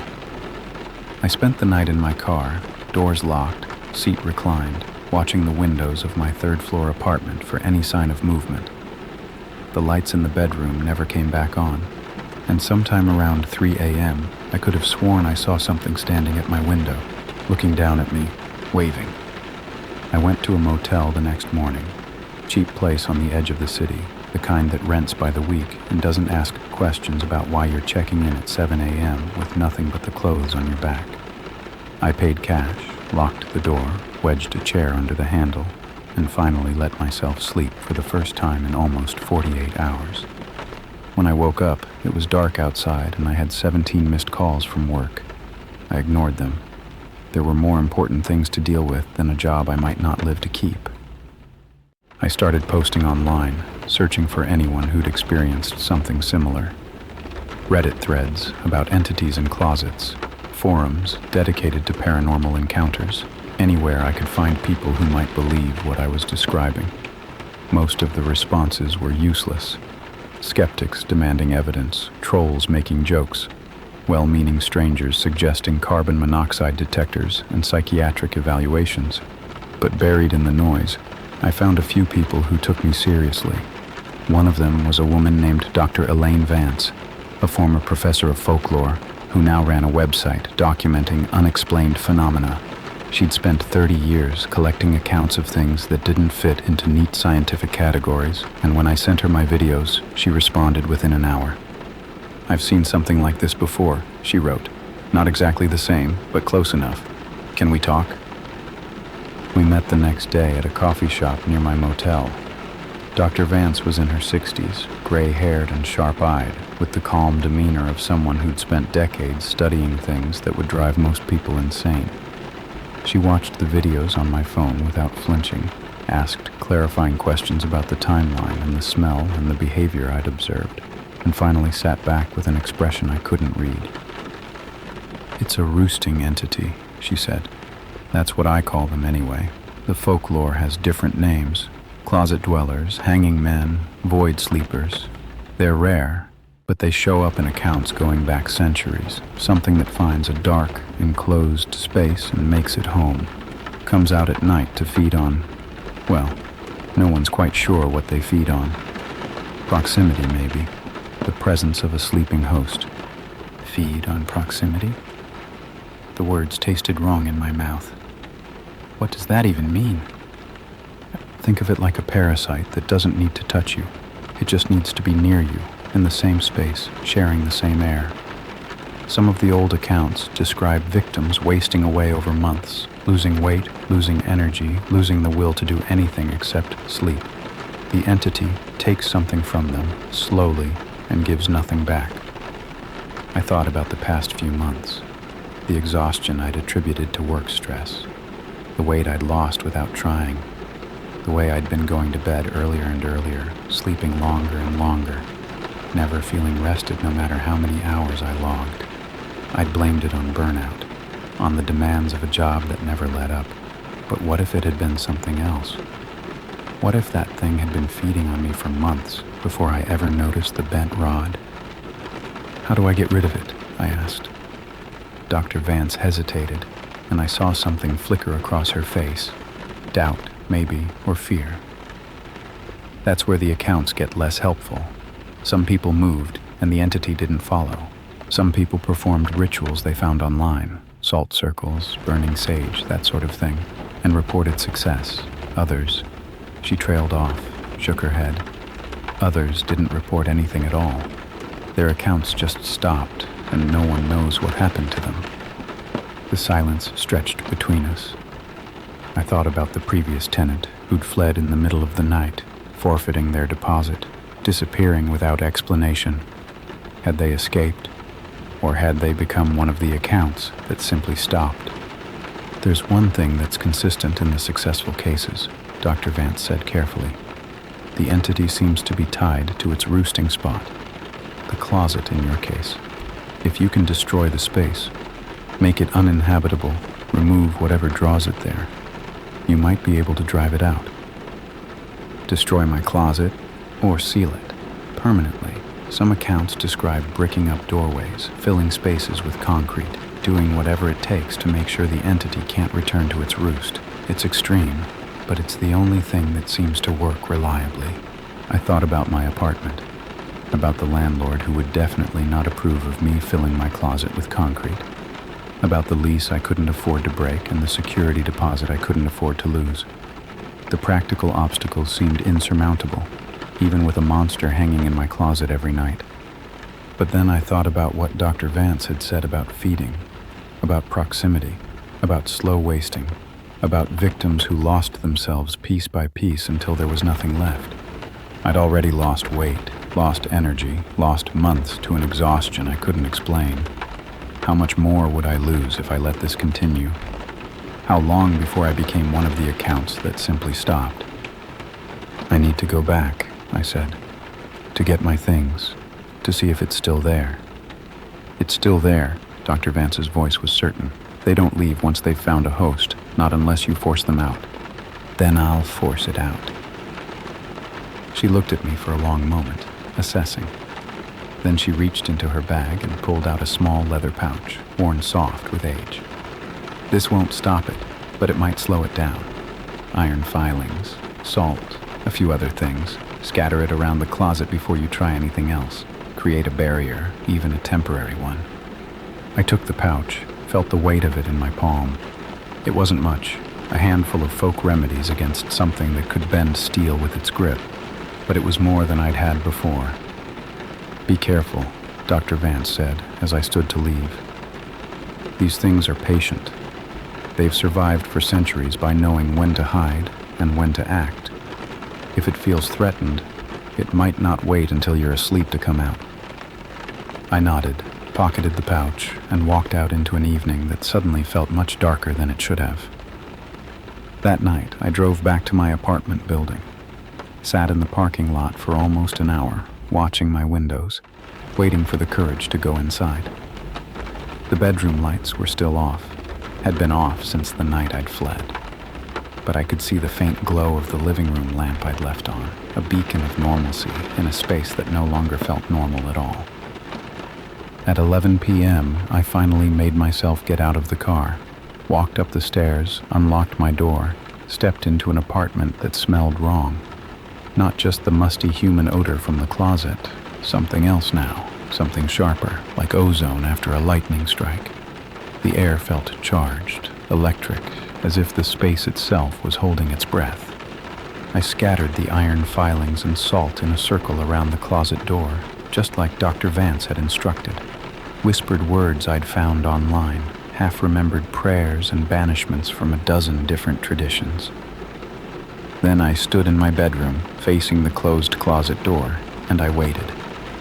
For a long moment, nothing happened, just silence and the smell of ozone and the weight of anticipation pressing down on my chest. Then the closet door began to rattle. The rattling built slowly, starting as a faint vibration and growing into something that shook the entire frame. The door bulged outward against its hinges, pushed from within by a force that didn't care about locks or barriers or the circle of salt and iron I'd laid on the floor. I could hear it in there. Not breathing exactly, but something close to it. A wet, rhythmic sound, like lungs that had forgotten how lungs were supposed to work. I held my ground. Every instinct screamed at me to run, to flee the apartment and never come back. But I'd already tried running. It hadn't helped. The only way out was through, and through meant facing whatever was about to come through that door. The rattling stopped. For one horrible moment, silence filled the bedroom, so complete I could hear my own heartbeat thundering in my ears. Then the door swung open, not violently but slowly, deliberately, revealing the darkness beyond. The closet was empty, just hanging clothes and stacked boxes in the rod, bent again, sagging nearly to the floor despite being replaced just days ago. I stared into that ordinary space, searching for the shape I'd seen on the video, and found nothing. No folded limbs, no faceless head, no sign that anything had ever been there at all. Then I looked up. It was on the ceiling, pressed flat against the plaster directly above the closet door, its impossible body compressed into a shape that shouldn't have fit in that space. The faceless head oriented toward me, tracking my position with an awareness that needed no eyes. It had been waiting there, I realized, waiting for me to look in the wrong direction, to let my guard down, to give it the opening it needed. It dropped. I threw myself backward, hit the floor hard enough to knock the wind out of me. The thing landed where I'd been standing, those two long limbs absorbing the impact with unnatural grace. Up close, it was even worse than the videos had suggested. Skin that wasn't skin, a texture like old leather stretched over wrong bones, joints that bent in directions that made my eyes water to follow. It moved toward me in that jerky stop-motion way, crossing the salt line without hesitation, and I understood that Dr. Vance's protections had been nothing but false hope. I scrambled backward, crab-walking across the bedroom floor, my hand closing around the only weapon I could find, a heavy flashlight I'd left on the nightstand. The thing followed, matching my retreat with patient inevitability, not rushing because it didn't need to. I was trapped in my own apartment with something that had been feeding on me for months, and it knew I had nowhere left to go. My back hit the wall. End of the line. The entity loomed over me, that featureless face inches from my own, and I could smell it now, that musty human odor magnified 100-fold, the concentrated essence of something that wore humanity like a costume. It reached for me with those wrong-jointed hands, and I did the only thing I could think to do. I turned on the flashlight and shoved it directly into where its face should have been. The reaction was immediate and violent. The thing recoiled, a sound erupting from it that wasn't quite a scream, more like static, like white noise given voice, the auditory equivalent of the visual wrongness that made up its form. It scrambled backward, away from the light, folding in on itself in a way that suggested pain or at least severe discomfort. Light. It didn't like light. That's why it only came out when the bedroom was dark, why it had killed the lights before emerging from the closet, why it roosted in the darkest corner of an enclosed space. Dr. Vance had said these things survived by knowing when to hide. They hid from light, from visibility, from anything that forced them into the open. I pushed forward, flashlight extended like a sword, driving the thing back toward the closet. It retreated in jerking movements, that static scream building in intensity, its compressed body unfolding and refolding as it tried to escape the beam. I didn't let up, just kept advancing, kept the light trained on its center mass, kept pushing until it was backed into the closet where it had roosted for God knows how long. "Get out," I said, my voice steadier than I felt. "Get out and don't come back." The thing looked at me. I don't know how, without eyes, without a face, but I felt its attention like a physical weight. And in that moment, I understood something that Dr. Vance hadn't told me. These entities weren't just parasites. They were intelligent. They chose their hosts deliberately, cultivated them over time, formed bonds that went deeper than simple feeding. This one didn't want to leave. It had invested months in me, had been draining me slowly, had been building towards something I didn't want to understand. Leaving meant starting over, finding a new host, a new closet, a new dark space to call home. It would rather fight than abandon what it had built. The static scream shifted pitch, becoming something that felt almost like words. Not language I could understand, but communication nonetheless. Pleading, maybe, or threatening, or some alien emotion I had no framework to comprehend. The thing in my closet was trying to negotiate, to find a way to stay, to convince me that the arrangement we had was beneficial for both of us. I thought about the past few months. The exhaustion, the weight loss, the slow disappearance of everything that made me feel alive. That wasn't a beneficial arrangement. That was predation, dressed up in the language of symbiosis. I said, "Get out." I grabbed the first thing I could find in the closet, a metal hanger, and swung it at the creature. The iron connected with something that felt like flesh, but wasn't, and the thing convulsed. It was scrambling now, losing its composed predator demeanor, becoming something more desperate. It tried to crawl past me, to escape into the bedroom, but I blocked its path with the flashlight beam. "The window," I said, realizing, even as I spoke, that I had no idea if this would work. "You can leave through the window, or you can stay, and I'll keep hurting you until sunrise. Your choice." The entity went still. That faceless head turned toward the window, then back to me, calculating. 3 floors up, a straight drop to concrete. Not that I thought the fall would hurt it, but the exposure might. Dawn was still hours away, but the street lights outside cast enough glow to make the window a painful prospect. For a long moment, we stood there in stalemate. Me with my flashlight and iron hanger, it with centuries of survival instinct telling it to hide, to wait, to outlast. This was the moment where everything balanced on a knife's edge. Then it moved. Not toward me, toward the window. It unfolded those impossible limbs, pressed itself against the glass, and began to seep through the cracks around the frame. Not breaking the window, not opening it, passing through somehow, its body becoming fluid in ways solid matter shouldn't be able to become. The process took almost a minute, and the whole time it kept that faceless head oriented toward me, watching, remembering. The last piece of it slipped through the window and was gone. I stood alone in my bedroom, flashlight still raised, heart pounding so hard I thought it might crack my ribs. The closet gaped open behind me, empty now, truly empty, not just hiding something empty. The smell was already fading, the ozone charge dissipating from the air. It was gone.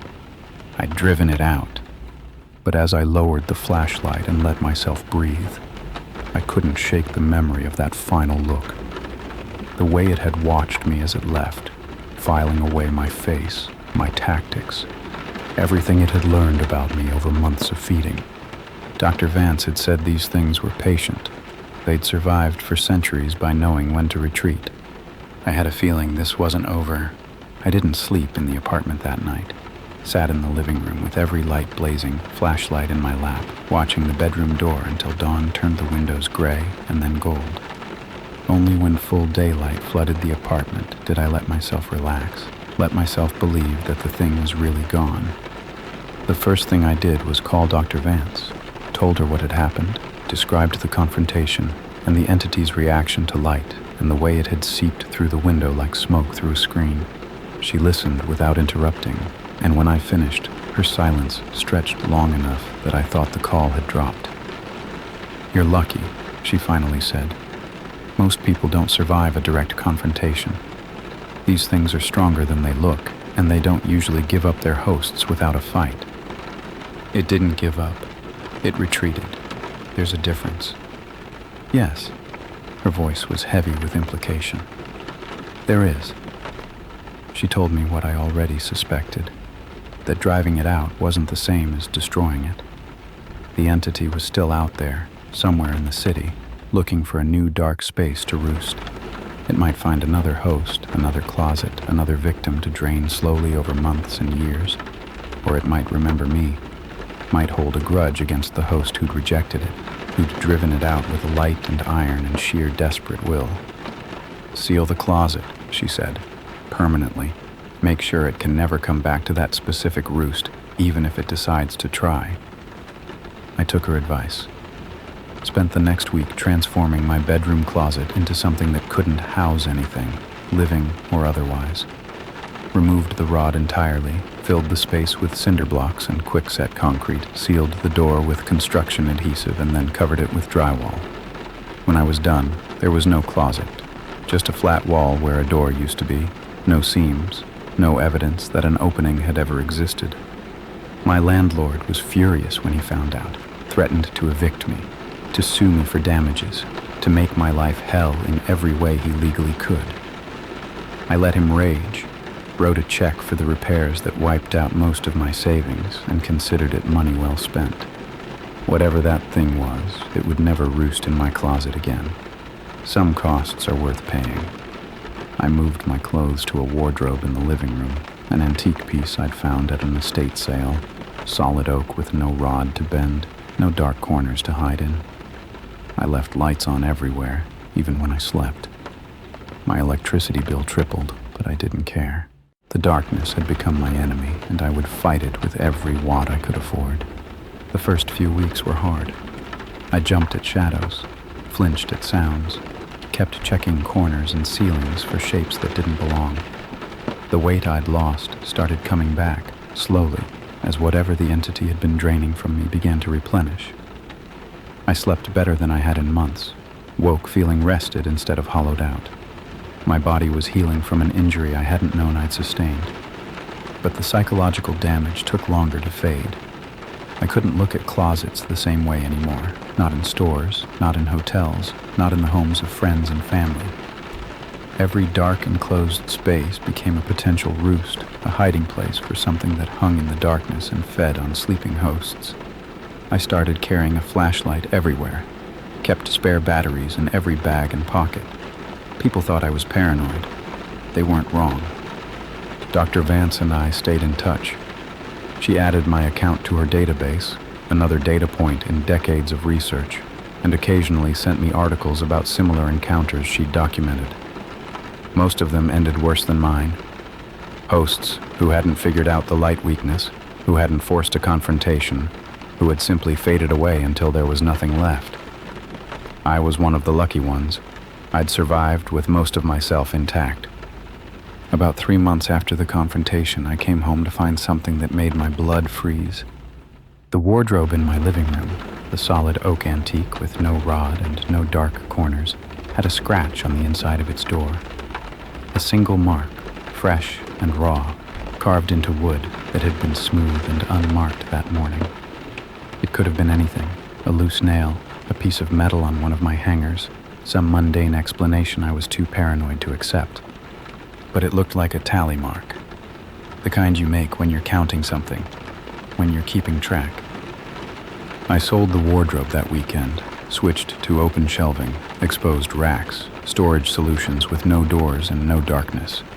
My apartment looked strange, cluttered and unconventional, nothing hidden away. But I didn't care about aesthetics anymore. I cared about survival. The scratches didn't return. Neither did the bent rods, the musty smell, the feeling of being watched in the night. Whatever had made that mark, if anything had made it, if it wasn't just my traumatized mind finding threats where there weren't any, it didn't escalate, didn't press forward, didn't try again. But sometimes, in the gray hours before dawn, when sleep is lightest and the world feels thin, I wake with the certainty that something is watching me. Not from inside the apartment, from outside, from the shadows between streetlights, from the dark spaces where even the brightest city can't reach. I lie in my bed, surrounded by the glow of nightlights and LED strips, and I feel a tension pressing against my windows like hands against glass. It remembers me. I'm certain of that now. Whether it's the same entity from my closet or something else entirely, something that word has spread to in whatever network these creatures maintain. I've been marked, tagged as a host who fought back, who knew the weakness, who might be worth another try when enough time has passed. Dr. Vance says that's unlikely, says these things are opportunistic, that they prefer easy prey, that a host who's demonstrated resistance isn't worth the effort when there are so many others who will never even notice the bent rod or the strange smell until it's too late. I want to believe her. Most days, I do believe her. But I still sleep with the lights on, still carry a flashlight in every pocket, still check the dark corners of every room I enter, looking for shapes that don't belong, listening for the wet, almost breathing of something waiting to unfold.